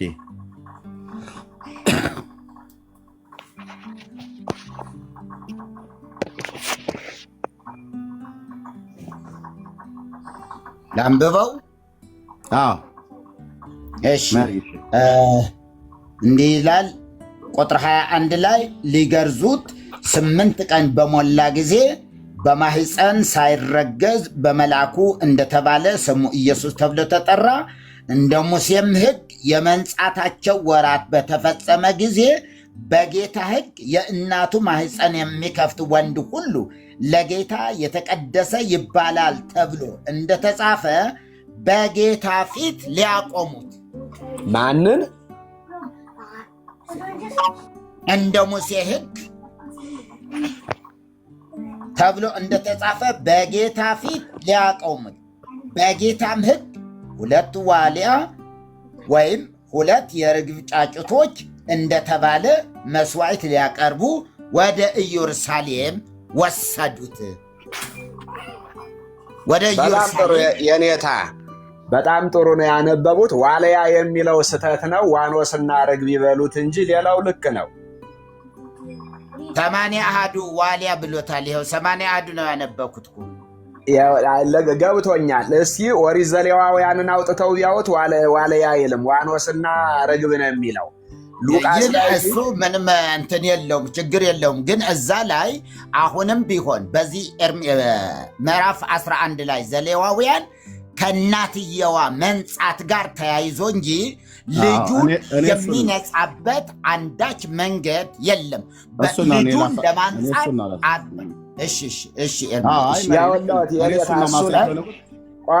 አንድ ሀሳብ ልንገርዎት። ለአንድ ሰከንድ በጌታ ፊት ሊያቆሙት የሚለው ስለ እናቱ የተነገረ ነው። እሱማ ስለ ብላቴኖች ነው። እና እሱን ደግሞ በብሉይ ኪዳኑ ሕግ እንደተጻፈ እኮ ነው ያለን። ልክ ነው እኮ ስለ ብላቴኖች። መስዋዕቱ ግን ስለማን ነው ነው የጠየቅኩት። ሴቶች ስለ መንጻታቸው መስዋዕትን አያቀርቡም ነው እያሉ ያሉት። አይ እኔ እኮ ቅድም ያልኩትኝ ስለ እናቱም ስለ ሕፃኑም ነው ብያለሁኝ። ስለ ሕፃኑ ለምን እንደሚቀርበው በቃ በጌታ ፊት መቆም ስላለበት ሕፃኑ የረከሰ ነው ስርዓት ስለው። አይ የወለደችትም እኮ የረከሰች አይደለችም። ባይዘው ቶራው ይላል። መርከስ ማለት እኮ ያው መርከስ ማለት ኤርምያስ ምን ማለት መሰለ? 33 ቀን መርከስ ማለት ከሆነ ነገር መከልከል ማለት ነው፣ ሌላ ማለት አይደለም። ለማርያም ሲሆን እንደዛ የሚሆነው ለማንም ቢሆን ያው እሺ። ታዲያ 33 ቀን የረከሰች ናት ነው የሚለው። የረከሰች ነው የሚለው። ቆይ በደንብ ስማኛ። መርከስ ማለት አንደኛ መንፈስ ቅዱስ የተለየው ከሆነ ረከሰ እንላለን። እነዚህ ግን መንፈስ ቅዱስ የተለያቸው ለማለት ሳይሆን የሆነ ነገር ለማድረግ የተከለከሉ ማለት ነው እኮ። በሕጉ መሰረት የረከሰ ተብሎ የሚባለው የተከለከለ ማለት ለምሳሌ ፈሳሽ ከሰውነታቸው የሚወጣው በዛው በዛት ነው በዘሌዋውያን ላይ የመንጻት ሕግ ላይ በተባለበት ቋቁንቻ፣ እንደዚሁም ደግሞ ፈሳሽ ነገር በሰውነታቸው ላይ ሁሉ ያሉ እነዚህ የተረከሱ ናቸው ብሎ የሚለው የተከለከሉ ለማለት ነው። የተከለከሉ ማለት ነው አይደል? አዎ እንጂ በትክክል በጌታ ፊት የረከሱ አይደሉም ማለት ነው። አይደሉም። ይኸውልህ ለምሳሌ አሁን የረከሱ ናቸው ብሎ የሚለውን ቃል ለምንድን ነው የተከለከሉ ናቸው ብሎ ያላለው? የተከለከሉ ከሆኑ ለምንድን ነው መስዋዕትን ማቅረብ ያስፈልጋቸው? የረከሱ ስለሆኑ እንጂ እንደ መንጻቱ ሕግ የሚያቀርቡት መስዋዕት የመስዋዕቱ ደም ለምሳሌ የለምጽ ሕግ ያለበት ሰው የረከሰ ነው ብሎ የሚለው መጽሐፉ። እርስዎ ግን የተከለከለ ነው ብሎ የሚሉት። ኦኬ የረከሰ ስለሆነ ነው የደም መስዋዕትነትን ማቅረብ ያስፈልገው አይደል? ሁለት ወፎችን ከዝግባ እንጨትና ከቀይ ሂሶጵ ጋራ ይዞ ወደ ቤተ መቅደሱ ይዞ ይሄዳል። ካህኑ ያያል እና አንደኛውን ወፍ አርዶ በህይወት ያለውን ወፍ ከዝግባው እንጨትና ከቀይ ሂሶጵ ጋር አድርጎ በህይወት ያለውን ደም በታረደው ወፍ ደም ውስጥ ነክሮ በሰውነቱ ላይ ከረጨበት በኋላ ነው ንጹህ ነው ብሎ የሚለው እና የረከሰ ብሎ የሚለው ዝም ብሎ ነው የተጻፈው ነው እያሉ ያሉት። መጽሐፉ የረከሰ ብሎ ሲል የረከሰ ነው ብሎ የሚለው። እሺ ጥሩ ሰምቻለሁ። እኔ ላብራራልህና ከተግባባን እንግባባለን፣ ካልተግባባን ደግሞ የየራሳችንን ሐሳብ እንይዛለን። በመጀመሪያ እስኪ የማቴዎስ ወንጌል ምዕራፍ 12ን አውጥተህ ስታነብ እንዲህ የሚል ቃል አለ። ካህናት ሰንበትን በቤተ መቅደስን እንዲያረክሷት ተብሎ ተጽፏል። ክርስቶስ ነው እንዲያ የሚለው የማቴዎስ ወንጌል ምዕራፍ 12። እሱ በመሄድ ነው። ቆይ በደንብ ስማኛ፣ ሐሳብ አይደለም እንረዳዳው። እንደገና ስለማይበሉ እንስሳት ያወራል። ለምሳሌ አህያ፣ ፈረስ፣ በቅሎ አይበሉም የረከሱ ናቸው ይላል መጽሐፍ ቅዱስ። እግዚአብሔር በተፈጥሮ የረከሱ አድርጎ ስለፈጠራቸው ሳይሆን ከመበላት የተከለከሉ ማለት ነው። ልክ ነው አይደል እንዴ? እኛ መርከስን እንደ ኃጢአት የምንቆጥረው መንፈስ ቅዱስ የተለየው ከሆነ ብቻ ነው እንጂ እሱን ልምጣ። መውለድ መርከስ አይደለም፣ መወለድም መርከስ አይደለም። ለምንድን ነው? እግዚአብሔር ብዙ ተባዙ ብሎ በራሱ ባርኮ ሰጥቷል አይደለ? ስለወለደች አልረከሰችም፣ ስለተወለደም አልረከሰም። ነገር ግን ፈሳሽ ስላለ ያፈሳሹ መንፈስ ቅዱስ እንዲለየን ባያደርግም እንኳን ከዚያ መንጻት አለብን ወደ ተቀደሰው ቤተ መቅደስ ለመግባት ከፈሳሹ ማለት ነው። መረጃ ብዬ ስለወጥ መረጃውን እየሰጡ የሚያወሩ ጥሩ ነው። አሁን ያለ መረጃ ነው የሚወራው ማለት ነው። ማቴዎስ 12 አላነሳሁም። ማቴዎስ 12 የጠቀሱት እሱ ስለ መንገድ መሄድና አለመሄድ ነው። በሰንበት ሰው መንገድን ቢሄድ የረከሰ መሆኑ ቶራው ይናገራል። ካህናት ግን ወደ ቤተ መቅደስ ቢሄዱ አይረክስባቸውም። ኤርምያስ በግምት አታወራ። መንገድ ስለመሄድ የማቴዎስ ወንጌል ምዕራፍ 12 አያወራም። እርሶ አሉ ጌታችን ያለው ልብ ብለው ይስሙኝ። እኔንም ብሉይ ኪዳንና አዲስ ኪዳን ለእኔ አይነግሩኝም። የእውነት ስነግሮት ማለት ነው። አሁን መረዳዳት ነው መከራከር ነው የፈለግከው? የእውነት ስነግሮት ለመማማር ከሆነ ታዲያ ማቴዎስ ወንጌል ምዕራፍ 12 ላይ ስለምን መርከስን ከመሄድ ጋር ይዟል አነሳው። እንደማመጥ ብሉይንም አዲስንም ለእኔ አንዲት ነቁጣ አይነግሩኝም። እርሶ የእውነት ስነግሮት ማለት ነው። ለመማማር ከሆነ ያድምጡ። አሁን አንተ ብሉይ ኪዳን አዲስ ኪዳን ቀርቶ አንድ ምዕራፍ አታውቅም። ወደዚያ አለማወቅን ይኸው እያወራን አይደል? ህዝቡ እያየን እኮ ነው። እስኪ እንግዲህ እርሶ እኮ ያድምጡ፣ እንደማመጥና ማን አላዋቂ እንደሆነ ይታይ ነው ብዬ ማለት በቃ እንደማመጥ። ኦኬ ማቴዎስ 12 ያነሱት ጌታችን እዛ ጋር የተነገረው ካህናት ወደ ቤተ መቅደስ ቢሄዱ ያ ሰንበትን ያረክሳል ብሎ የሚለው በቶራ በህጉ መሰረት ለህዝቡ የተሰጣለ ሰው በሰንበት ቀን መንገድ በቃ አሁን እንግዲህ ምን እየጀመሩ ነው? ብሶት እየጀመሩ ነው። ብሶት ተናደዋል ማለት ነው። ያድምጡ። ካወራው የሌለ ካወራው ካዳምጡ በኋላ ነው። በኋላ ላይ ይኸውላችሁ ይሄው ህዝቡ ያድምጡ ሲል እደግመዋለሁ፣ እነግረውታለሁ። በሕያው አምላክ በአብርሃም አምላክ ፊት ብሉይ ኪዳንም አዲስ ኪዳንም እኔ ፊት አያወሩም፣ እርሶ እንደፈለጉት ማለት ነው። ካወሩ ግን ያው በእውቀት ነው ሞግተውት። ማቴዎስ 12 ጌታችን የጠቀሰበት እዛ ጋር ካህናት ወደ ቤተ መቅደስ ቢሄዱ ሰንበትን ማርከስ ብሎ የሚለው ቃል ለእነሱ አያረክሷትም ብሎ ያለው ስለተፈቀደላቸው ነው። ለእነሱ ብቻ ሳይሆን በብሉይ ኪዳን ስርዓት አሁንም ልብ በሉ እዚህ ያላችሁ 830 ሰው ማን የእግዚአብሔር ቃል እንደሚያቀና እንደማያውቅ ይሁ እንግዲህ ሁለተኛ እንደገና ደግሞ እንስሶቻቸው በጉድጓድ ውስጥ ቢገቡ ጌታችን አሁንም ለጥቆ የተናገረው ሄደው እንዲያወጡ ህጉ ይፈቅዳል። ነፍስ ማዳን ነውና ማለት ነው። ኦኬ ልብ በሉ ማን እንደሚያውቅና ማን እንደማያውቅ ሪከርድ አድርጉ። ኦኬ ይሄንን በማድረጋቸው በሰንበት ቀን ቢሄዱ አያረክሱትም ሰንበትን። ለምን? ታናክ ብሉይ ኪዳን ቶራና ክቱፊም ነቢይን ካወቁ ከኔ ጋር ያወራሉ ማለት ነው። ስለዚህ ይሄንን ቃል ጌታ እዚህ ጋር የተናገረው ቃል በሰንበት ሄደው ቤተ መቅደስ ካህናት ሄደው ለማገልገል ህጉ እነሱን ሰዎች በመንገድ ለሌላው ህዝብ እንዳልተፈቀደ መሄድን እንዳልተፈቀደ ለካህናቱ ግን መሄድን ተፈቅዶላቸዋል። እሱ ነው የተናገረው። እርሶ ግን ስላነሱት ስለ መንጻት ህግ ከሆነ ግን ዘሌዋውያን 12 13 14 15 ላይ ያለው የመንጻት ህግ ግን ብሎ የሚለው ሴቶች ፈሳሽ ሲኖራቸው ህጉ እርኩስ ናቸው ብሎ ይላል። የረከሰች ናት ይላል። እርሶ ደግሞ የረከሰች አይደለችም ብለው ይላሉ። ይሄ ማለት ምን ማለት ነው? ሙሴ ተሳስቷል፣ መንፈስ ቅዱስም ትክክል አይደለም ባሪያውን የተናገረው እያሉ ነው። ካልሆነ ግን መረጃውን ያምጡና ሴት የረከሰች ናት 33 ቀን የረከሰች ናት 7 ቀን በላዩ ላይ ተጨምሮበት ብሎ የሚለውን ቃል እሱን የሚያፈርሱበትን መረጃ ያምጡ ማለት ነው። ሁለተኛ ሰው የረከሰ ተብሎ የሚባለው ስለፈሰሰ ነገር ስላለው አይደለም፣ መንፈስ ቅዱስ ከተለየው ነው ብሎ ያሉት። መንፈስ ቅዱስ የተለየበት ሰው የረከሰ ነው ብሎ የሚለውንም የመጽሐፍ ቅዱስ ክፍልንም ያምጡት። ቴንክ ዩ። ይቀጥሉ። በመረጃ ያወሩ። ትንሽ አውራ ላውጣልህ እያወጣሁ ስለሆነ እስከዛ ድረስ ሀሳብ ካለህ ጨምር። መልካም እሺ፣ እኔ ትንሽ ልበል። አንደኛ ከዚህ ከ80 አሃዱ መጽሐፍ ጋርም ይጋጫሉ። ምክንያቱም መጽሐፉ የሚጋጨው እንዳታሳይ ያምጡ እሳቸው በመጀመሪያ። እሺ የሚጋጨው እንዳታሳይ፣ በኋላ የሚጋጨውን በኋላ እናሳያለን። መልካም እሺ። ቴንክ ዩ። ይቀጥሉ መርጌታ እርሶ ቀጥሉ። እያወጣሁ ነው እኔ እያወጣሁ ስለሆነ ያውጡትና እስከዛ ድረስ አውሩ። እሺ ብሩኬ ማውራት ትችላለች። እስከዛ ሰላም፣ እግዚአብሔር ከሁላችን ጋር ይሁን። ሰላም እያለሁ ቀሲስ እንኳን ደህና መጡ።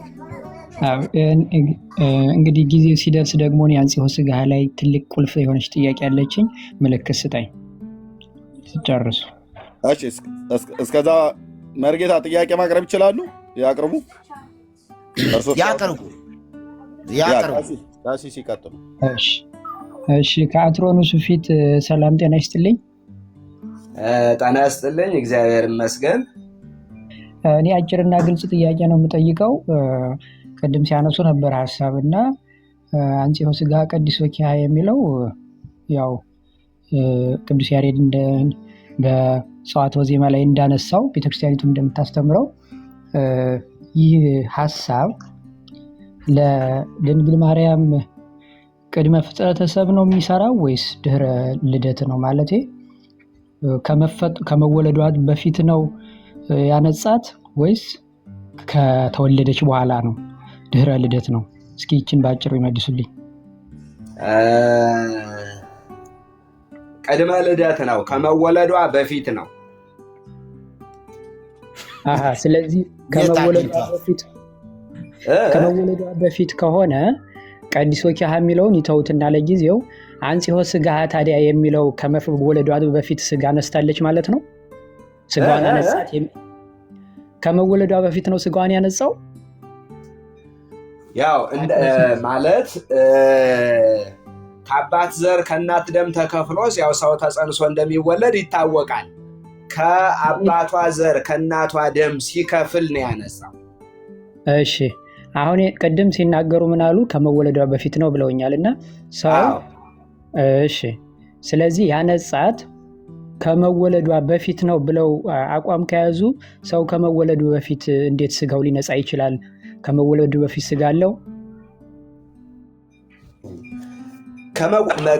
እኔ እኮ እያልኩ ያለሁት ከአባት ዘር ከእናት ደም ሲከፈል ነው ያነጻት አልኩኝ። ይሄ ከመወለድ በፊት አይደል? እንደዛ አይልም። አሁን ከአባት ዘር ከእናት ደም ሲነሳ ነው ያነጻት የሚል የለም። እያለ ያለው ስጋዋን አንጽቶ ነው አይደል እያለ ያለው። ስለዚህ ስጋዋን የሚያነጻት ሳትፈጠር በፊት ነው ወይ ነው የኔ ጥያቄ። አጭርና እሺ፣ በጣም ጥሩ። በደንብ ስማኛ ሆነ ሐሳብ ስለገባኝ ማለት ነው።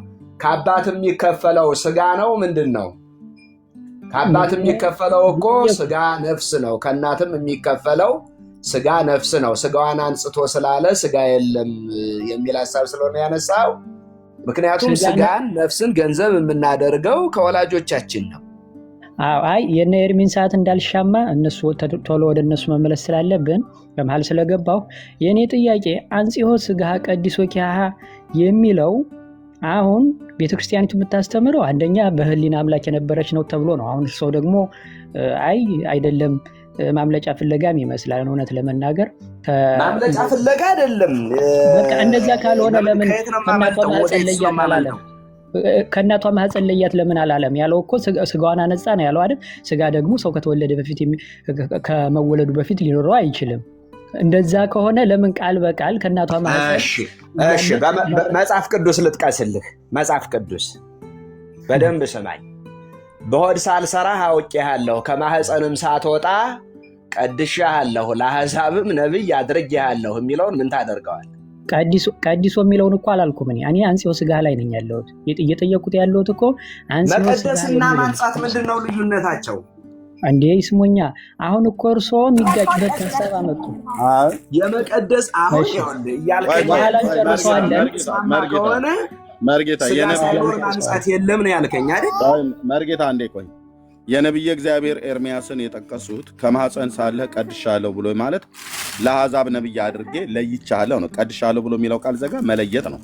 መቀደስ ማለት መለየት ማለት ነው እንጂ እርስዎ እንደሚሉት አስቀድሞ አሁን ለማርያም ቀሲስ እየተናገሩት ቀሲስ እንደጠየቁት ጥያቄ ማርያም ገና ሳትወለድ በፊት በስጋ እንደነበረች አድርጋችሁ ስጋዋን ሳይወለድ በፊት ለነበረው ነው የቀደሳት ብሎ የሚለውን ቃል የተናገሩት ወሳኝ የሆነ ጥያቄ ነው ቀሲስ ያቀረቡት። ስለዚህ የነቢየ ኤርምያስን የጠቀሱትኝ ነቢዩን እግዚአብሔር ለይቻለሁ ቀድሻለሁ ብሎ ሲል ለይቻለሁ ነው ለአሕዛብና ለእስራኤልም ቤት ነቢይ እንዲሆን ማለት ነው። ከማህፀን አካሉ ሳይኖር እንዴት ይለያል? በእናንተ ሐሳብ ለነቢይነት ጥሪውን እኮ ነው የሚናገረው እግዚአብሔር። ጥሪውን ነው፣ ስለ ጥሪው ነው፣ ስለ አገልግሎቱ ጥሪ ነው። በዓላማ አቤት ጌታ ከእናንተ ጋር አይሆንም። በቃኝ። ለምን በቃኝ ይላሉ እንዴ? ገና ለነቢይነት ነው፣ ለነቢይነት ነው። ኤርምያስን ለምን ወረዱ? የቅድሙን ሳያመጡ በቃኝ አሉ። ወሳኝ ጥያቄ ነው የመጣባቸውና ለዛ ነው። አይ ቤተክርስቲያን በጣም ወሳኝ ጥያቄ ነው የጠየቀው። አይ ቁልፍ ጥያቄ ነው። ቤተክርስቲያኒቱ እኮ እንደምታውቀው ኤርሚ እንዴ ማርያም ሰነበረት በህሊና አምላክ ብሎ እኮ ከዓለም በፊት እኮ ነበረች ይችላል አይደለም እንዴ? ይህን ክደው አሁን ማምለጫ ፍለጋ ምን አሉ? ስለ ስጋ እያወራ ቃሉ ስለ ስጋ ነው አይደል? አንጽሖ ስጋ ነው። ስለዚህ በሌላ አካል ላይ አይደለም የሚያወራው። ስለዚህ ስጋ ደግሞ የሚመጣው ሰው ከተወለደ በኋላ በግዘፍ የሚያድግ ነገር ነው። ስለ ግዘፍ አካል እያወራ እነሱ ደግሞ አሁን ምን አለ? ማምለጫ ፍለጋ አይ በእናቷ ማህፀን ከአባቷ ነፍስ ምናምን ይላል። አሁን ከአባቷ ነፍስ ለመኖሩ ሰው ከአባቱ ነፍስ ከእናቱ ደም ምናምን ተብሎ የሚባል ትምህርት አለ። እሱን አሁን ማስረጃ አቅርብ ብለው አያቀርብም በእርግጠኝነት አሁን የነበረው ሰው። እንግዲህ ዞሮ ኤኒዌይ ግን ምንድነው ሀሳቤ?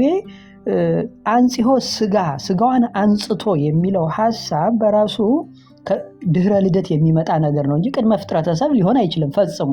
እንደዛ ከሆነ ያው ከራስ ትምህርት ጋር ነው የምትጋጨው። ምክንያቱም ማርያም ነበረት በህሊና አምላክ ዓለም ከመፈጠሩ በፊት ነበረች ከሚለው ሐሳብ ጋር ቀጥታ የሚጋጭ አይመስልም ኤርምዬ? አዎ እና ወጥቷል። በጣም ወሳኝ ጥያቄ ነው የጠየቀው ቀሲስ። እኛ አላየኑም ነበር። መጽሐፈ ቅዳሴ ላይ መጽሐፈ ቅዳሴ ላይም ያሬድም የተናገሯቸው ነገሮች በሙሉ በአካላዊ የሆነ የመንጻት ስርዓት ነው። ቅድምም ተናግሬ ነበረ። የሌለን ነገር ማንጻት አይቻልም። ድህረ ወሊድ ላለው እንጂ ቅድመ ወሊድ ለነበረው አይደለም። ያልነበረ እንዴት አድርገህ ነው የምታነጻው? በህሊና አምላክ ለምሳሌ ቤተክርስቲያን ዓለም ሳይፈጠር በክርስቶስ የመረጠን ይላል። ዓለም ሳይፈጠር ምርጫ አለ። የእግዚአብሔር ምርጫ አለ፣ ቅድመ እንትኑ ማለት ነው። ነገር ግን ከመንጻት ጋር አሁን ኤርምያስን መረጥኩ አለ። ጳውሎስ ምን አለ? ከእናቴ ማህፀን ጀምሮ የለየኝ ብለዋል አይደል? ገላትያ ላይ ለዚያ ለወንጌል አገልግሎት እግዚአብሔር ከእናቴ ማህፀን ጀምሮ የለየኝ ሲል የተለየበት ፕራክቲካል ግን እናየዋለን። በደማስቆ ነው። ከዚህ መንጻት ጋር ግን አንጽሖ ስጋሃ አለቃ እያሌውም ብርሃኑ ጉበና ማዓት ናቸው። ቅዳሴ ያሬድ የተናገራቸው እዚህ በዝርዝር ማዓት አለ።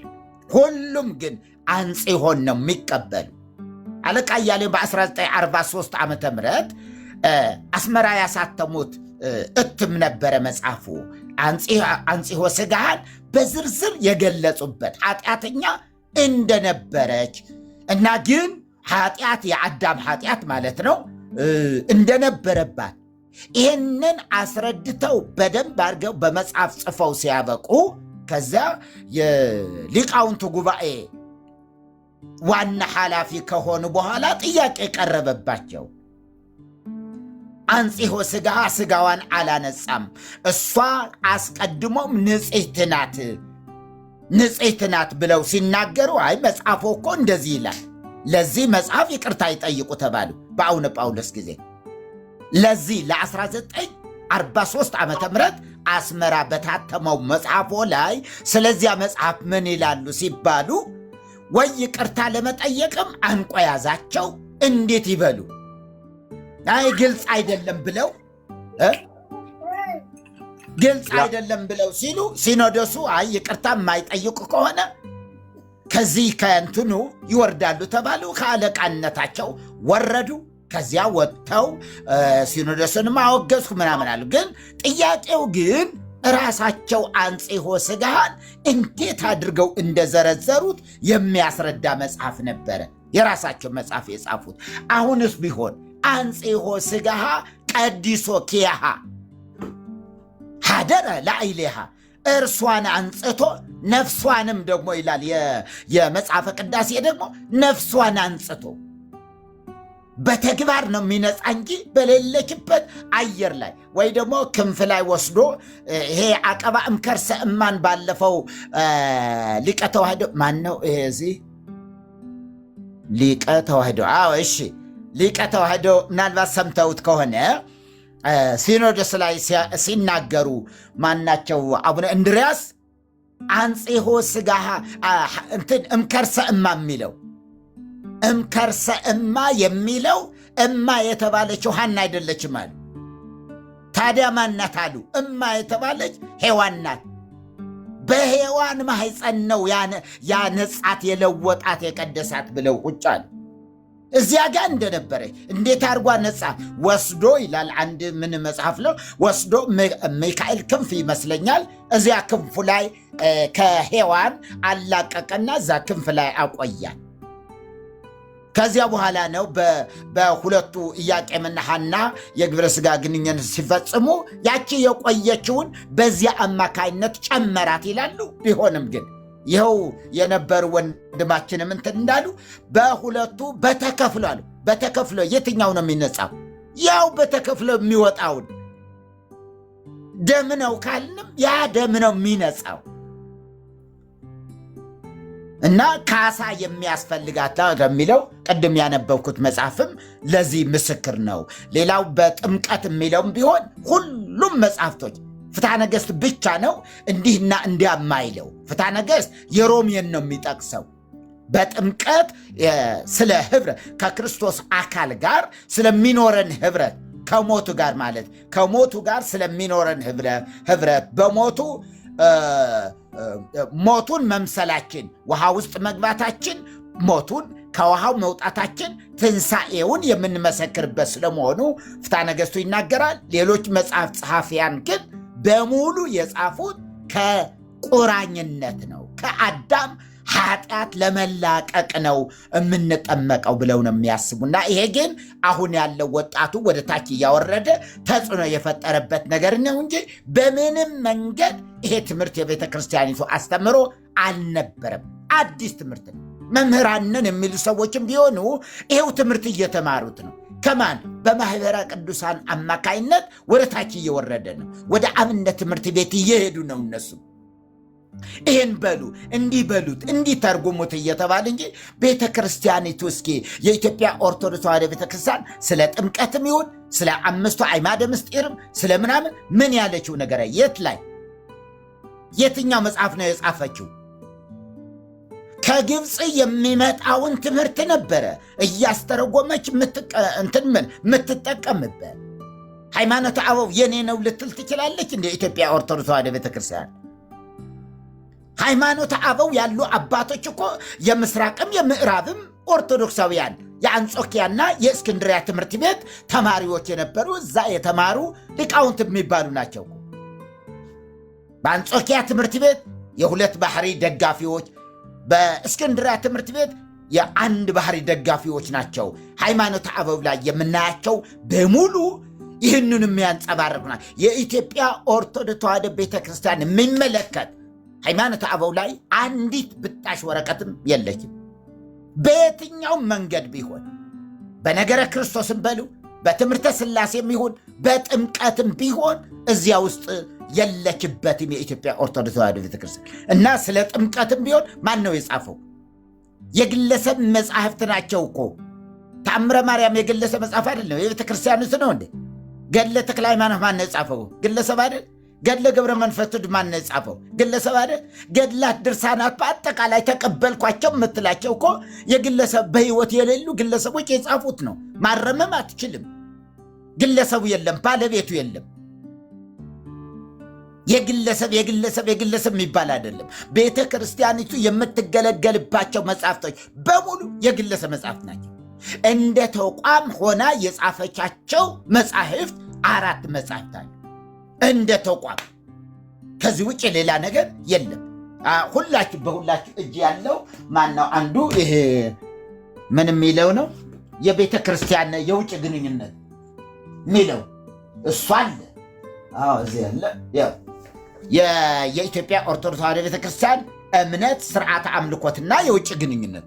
ይሄ ሰዎች ተመርጠው ሊቃውንት ተመርጠው በዚህ ርዕስ ላይ እንዲጽፉ ተደርገው ተወያይተው እየተመካከሩ ይሄ ነገር እንዲህ ብንለው ይሻላል፣ ይሄኛው ሊያስነቅፍብን ስለምችል እቺ ነገር እንዲህ እናቃናት፣ እንዲህ እንተርጉማት እያሉ የጻፉት ነው።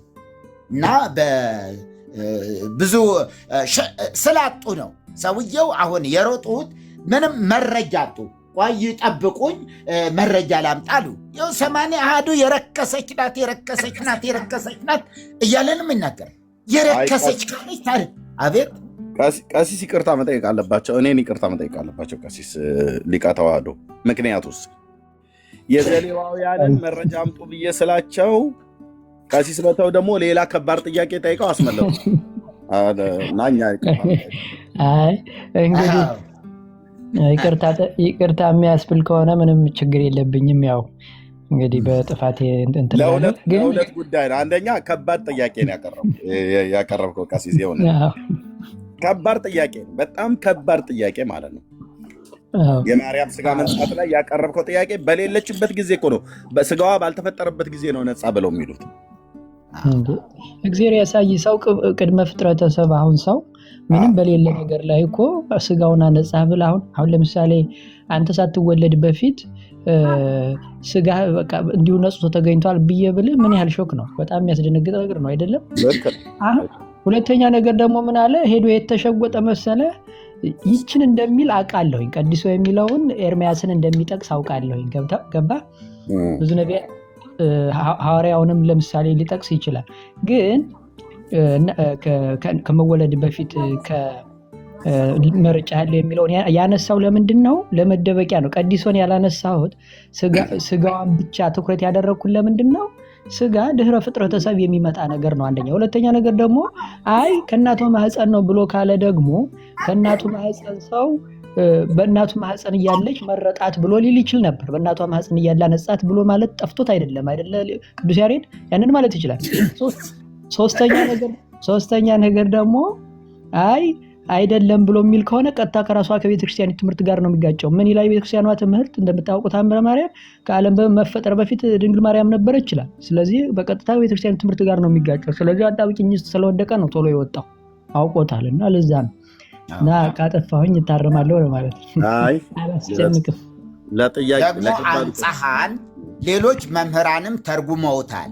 አንጸሐ ሊነጻ ለረከሰ ነገር እንጂ ምንም ኃጢአት ለሌለበት ሰው አንጸሐ አይባልም። ይህም ብየው ነበረ።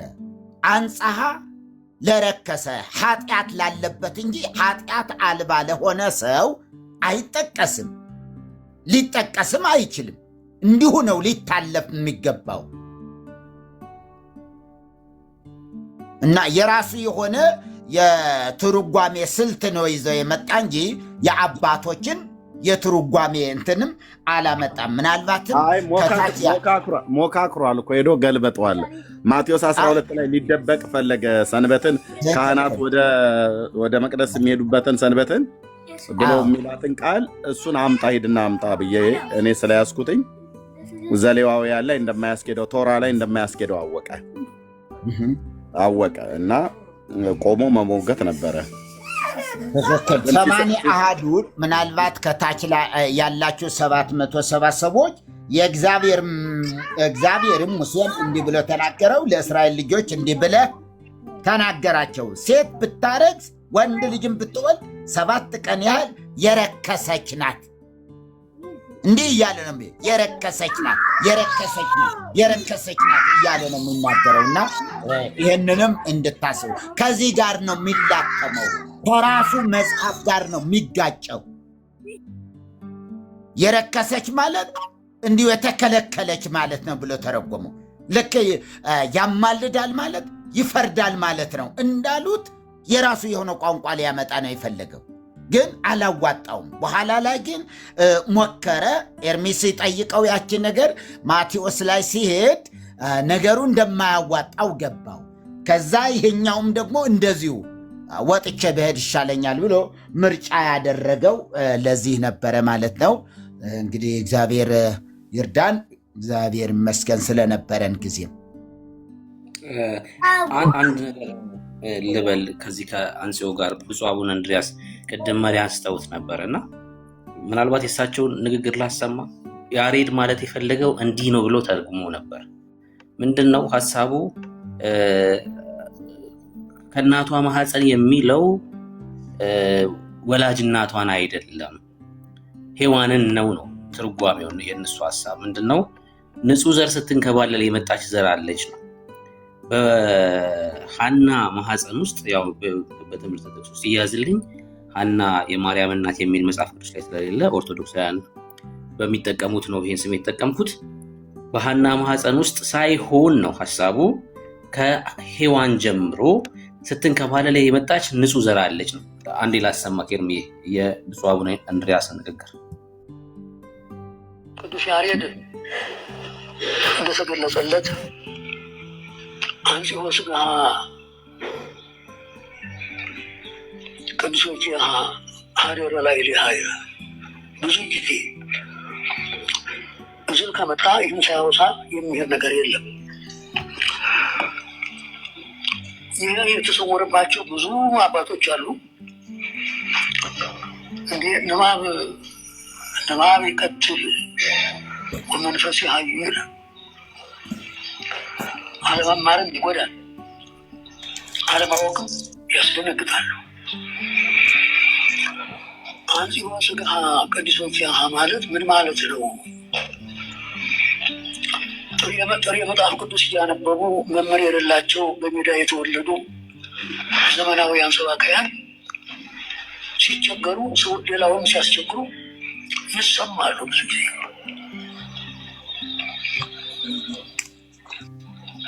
ድንግል በተፈጥሯ እንኳን ከሀዋ የሚወጣ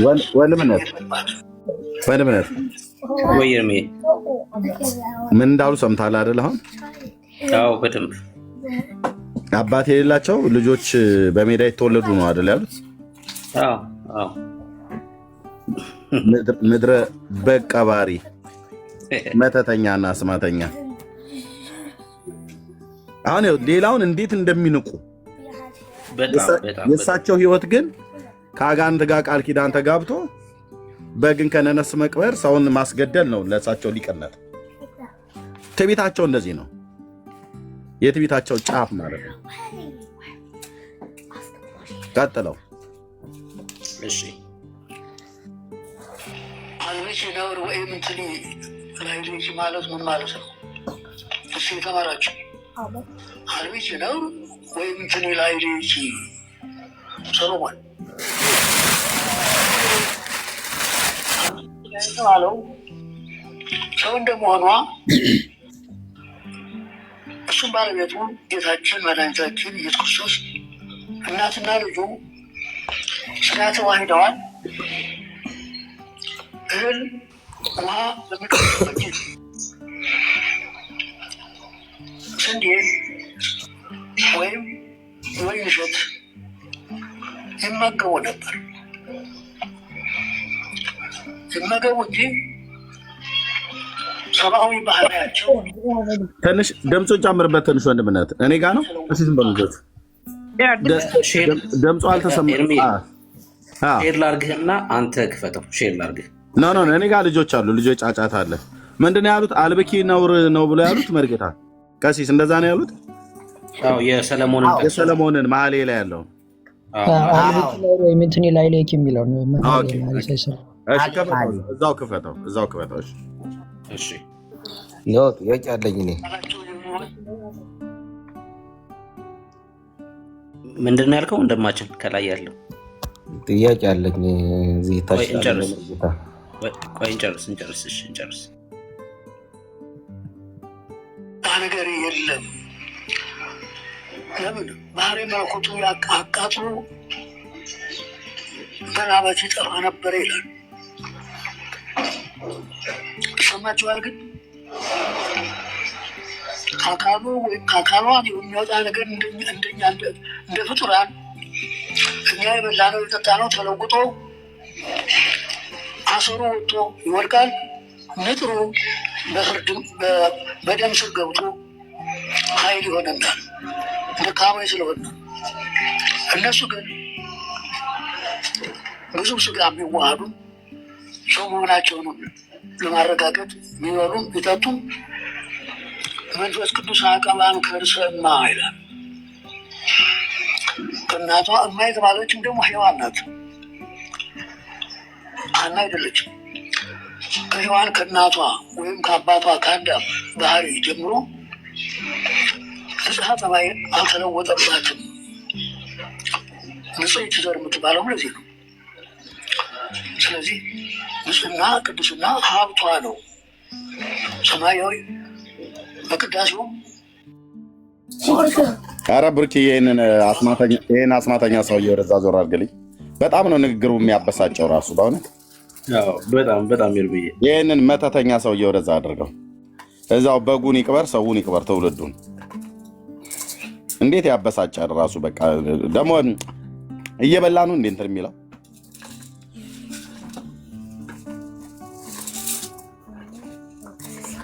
ኤርሚ ግን እኔ በጣም የሚገርመኝ ባለፈው አኬ ሲናገር ሰምተው ከሆነ ያው የተናገረው በእውነት ደረቅ ሀቅ ነው። ምንም የማይካድ መጽሐፍ ቅዱሳዊ ሀቅ ነው። ያው የተገዘው ደግሞ በእንትን ነው ማለት በቲፎዞ ነው እንጂ የተናገረው ትክክለኛ ቤተክርስቲያኒቱን ትምህርት ነው፣ የጥንቷን ቤተክርስቲያን ትምህርት ነው። እንደምታውቀው ፍጥረታዊ ሰው ሆኖ ይሄ ድቀተ ባህሪ ያልነካው የለም። አሁን ካነሳነው ርዕስ ጋር በቀጥታ ስለሚገናኝ ማለት ነው። ፍጥረታዊ ሰው ሆኖ ድቀተ ባህሪ ያልነካው የአዳም ዘር የለም ኤክሴፕት ድንግል ማርያምንም ጨምሮ ማለት ነው። ስለዚህ ይህንን አሁን ለያት መረጣት ምናምን የሚለውን ኤክሰፕት ድንግል ማርያም ያልከው ምናልባት ለፖለቲካ የሚያሰሩት ኢንክሉዲንግ ማርያም በለው ኤክሰፕት ካልክ ከእሷ ውጭ ማለት ነው። ኤክሴፕት ጂሰስ ልል ነው ማርያም ነው ያልኩት። ዳንጸንሳለሁ ከኢየሱስ ክርስቶስ ውጭ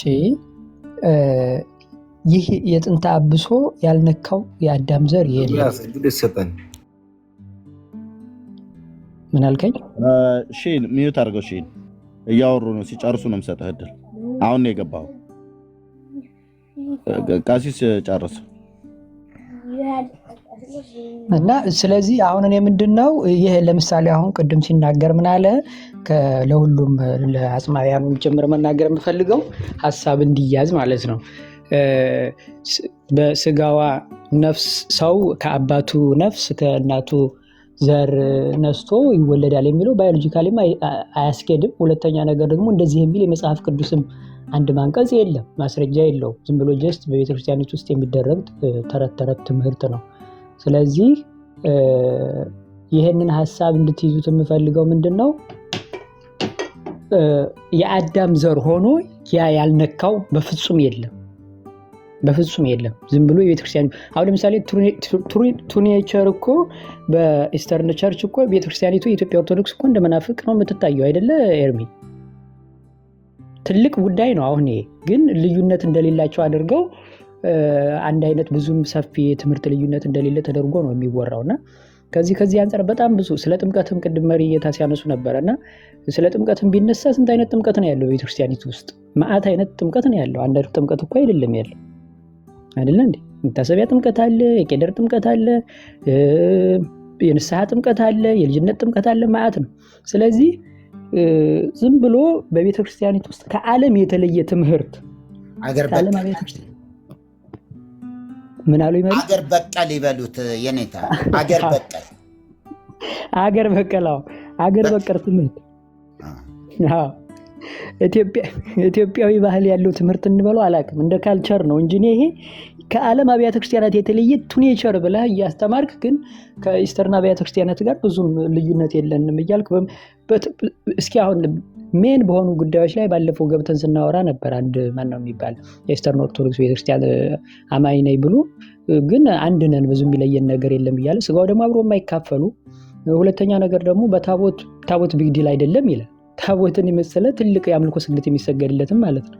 እንግዲህ ይሄ እኮ ቀጥታ ከአምልኮ እግዚአብሔር ጋር የሚገናኘውን ትልቁን ነገር ቢግ ኢሹ አይደለም፣ ይሄ ቢግ ዲል አይደለም ምናምን ይላል እና መጨረሻ ላይ ደግሞ ስንጠይቀው ወጥረን ስንይዘው ደግሞ አይ በቃ ያስረዱኝ እርሶ ሊሆኑ ወይም ደግሞ አልችልም ምናምን ብሎ ፈርጥቶ ይወጣል። እና ልክ እንደሆኑ ሰውዬ በጣም የተምታታ በኢስተርን ኦርቶዶክስ ቤተክርስቲያን የኢትዮጵያ ቤተክርስቲያን በነገራችን ላይ እንደ መናፍቅ ነው የምትታየው። ምክንያቱም ዋን ኔቸር ብላ ነው የምታምነው።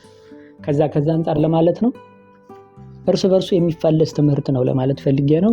አስረዘምኩኝ፣ ይቅርታ። ቀጥሎ ወንድማችን። እሺ ቴንክ ዩ ቀሲስ፣ በጣም እናመሰግናለን። እሺ ሺን ሰላም ላንተ ይሁን። አይ ሰላም ነኝ፣ ደህና ነኝ። ምንድነው የሚባለው ጋር ታች ያለው ሰው ጋር መነጋገር እፈልጋለሁ። ለምን ጉዳይ? ለሚፈልገው ሁሉ ጥያቄ ስላነሳው ጉዳይ ሁሉ። ምን አነሳ? እንደሰማሁት ከሆነ አንዳንድ ጥያቄዎች አነስተዋል። በዛም ሀሳብ ሰጥቷል። ስለዚህ ምን አነሳ? ጥያቄው ምንድን ነው? አይ እኔ በእውነቱ አንድ 15 ደቂቃ ይሆናል ከገባሁኝ፣ ግን ሲናገር ስለሰማሁት ነው። ምን ሲናገር?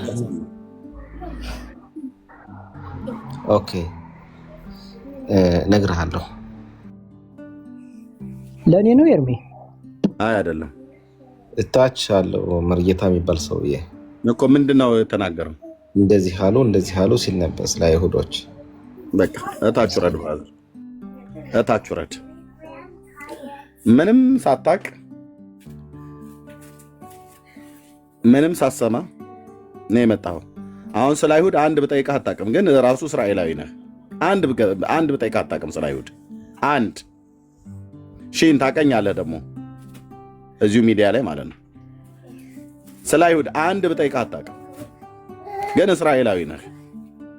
ምን እንደተናገሩ እንኳን ሳታውቅ፣ ምን እንዳሉ ሳታውቅ፣ ምን ተጠይቆ ምን መልስ እንደመለሱ ሳታውቅ ኦኬ ሌሎች ካላችሁ ነው። እንዲሁ ስለ አይሁድ ግን አውርቼ ነበር እንዴ? ምን አውቃለሁ? በምን ዙሪያ? ጆሮ ላይ ሹክ ያለበት መንፈስ ከሌለ በስተቀር አይደለም። በቃ ምንም። ስለዚህ ምን ብለን ነው ያወራ ነው ዛሬ ላይ? እኔ ሁል ጊዜም እማምነው ብዙ ጊዜ አንዴ ቆይ መሪ የተናገሩትን አስታወስክ? ሺን አይ እኔ መስሎኝ የነበረው ስለ አይሁዶች የምናገር ሰው መስሎኝ ነበር። በመሰለኝ ነው የገባው ማለት ነው። ማንም ያወራ የለም።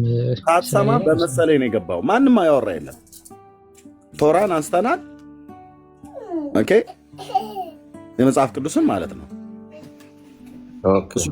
እሱን ደግሞ እናንተን መጠየቅ የለብንም ለማንሳት የምናምለው አምላካችን እግዚአብሔር ቃል ስለሆነ ማለት ነው።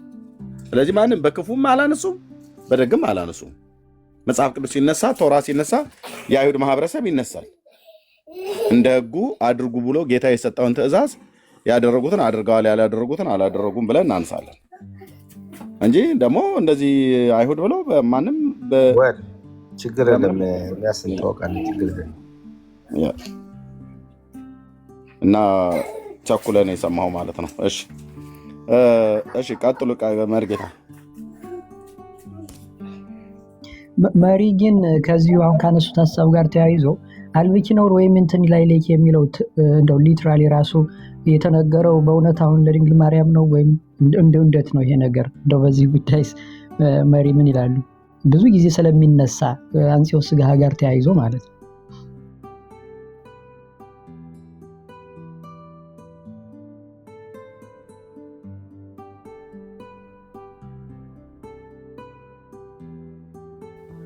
ይታያል ግን እስኪ ታያቸዋል። ይሄ ቆይ እስኪ እጄን ልንካት። ቆይ እዚህ ጋር ያላችሁ ይታያቸዋል። ጥፍሬ ላይ ምን ይላል? መርጌታ ዋሊያ ይላል። ዋሊያ ይሄ 80 አሃዱ ነው። ይሄ መጽሐፍ የምታዩት 80 አሃዱ መጽሐፍ ቅዱስ ነው። 80 አሃዱ ለመሆንም ይሄው ምናልባት ይሄው የብሉይ ኪዳንና እንደዚህ የቀኖና መጽሐፍት ያሉበት መጽሐፍ ነው ማለት ነው። የ80 አሃዱና ከቅድም ጀምሮ ኮመንቱን ሳየው የዋሊያው ነገር ይላል። አቡነ ዘበርጋ የሚባል ምናልባት መጦራ አውቀዋለሁ። ወንድማችን ነው። በጣም የተወደደ ወንድም ነው ነው እንዴ? በቃ በጣም ይቅርታ። ስለዚህ ዋሊያ የዋሊያው ነገር እያለ እንትን ሲል ይሄ ሰው ኦርቶዶክስ ይሆናል እና እቺ ነገር አይቷት ይሄድ ብዬ ነው። እቺ ይኸው ዋሊያ ወይም ሁለት የርግብ ጫጩቶች እና እንደዛ ነው። ይቅርታ ጠይቃለሁ። በቃ ይቅርታ። ዶክተር ነው። የተወደደ ወንድም ነው። እኔ ያውቀዋለሁኝ እና አንዳንዴ ለኛ የወንጌል አማኝ ነው። በጣም የተወደደ የዋህ ወንድም፣ በጣም ቀን የሆነ ወንድም ያለሁበት ድረስ መጥቶ ቁጭ አድርጎ መክሮኝ ጸልዮልኝ የሄደ በጣም በቃ ቅንነት ፊቱ ላይ የሚታይበት ወንድም ነው እና ዶክተር ሳሚ ይባላል። ዶክትሬት በቅርብ ነው የሰራ እና አንዳንዴ እኛ የምናነሳቸው ጥያቄዎች ማለት የምናነሳቸው ነገሮች መጽሐፉን አንብበኑም ባለማስተዋል ወይ ደግሞ ሳናየውም ደግሞ የምንቀረው ነገር አይደለም። ለኦርቶዶክሳውያኑ እኛም ጋር ራሱ እንዲህ የሚል ነገር አለ እንዲህ ምናምን ነገር ብሎ የሚል ነገር ሰው ጥያቄ ይፈጥርበታል እና ዋሊያ ብሎ የሚለውን ነገር ራሱም እኮ ቅድም እሳቸውም ራሱ አይልም አሉ። ግን መጽሐፍ ቅዱስን በትክክል አላነበቡትም። ቢያነቡ ኖሮ በትክክል ነው ያስቀመጥከው መሪ እና ለዛ ነው። እግዚአብሔር ይስጥልን። እሺ የብሌን እኔ ጋር ልጆች ጫጫታ ነው። እሑድ ነው እኛ ጋር ወር ጠዋት ነው ጫጫታ ነው ከቤተሰቤ ጋር። ለዛ ነው ያለሁት። ቀጥሉ።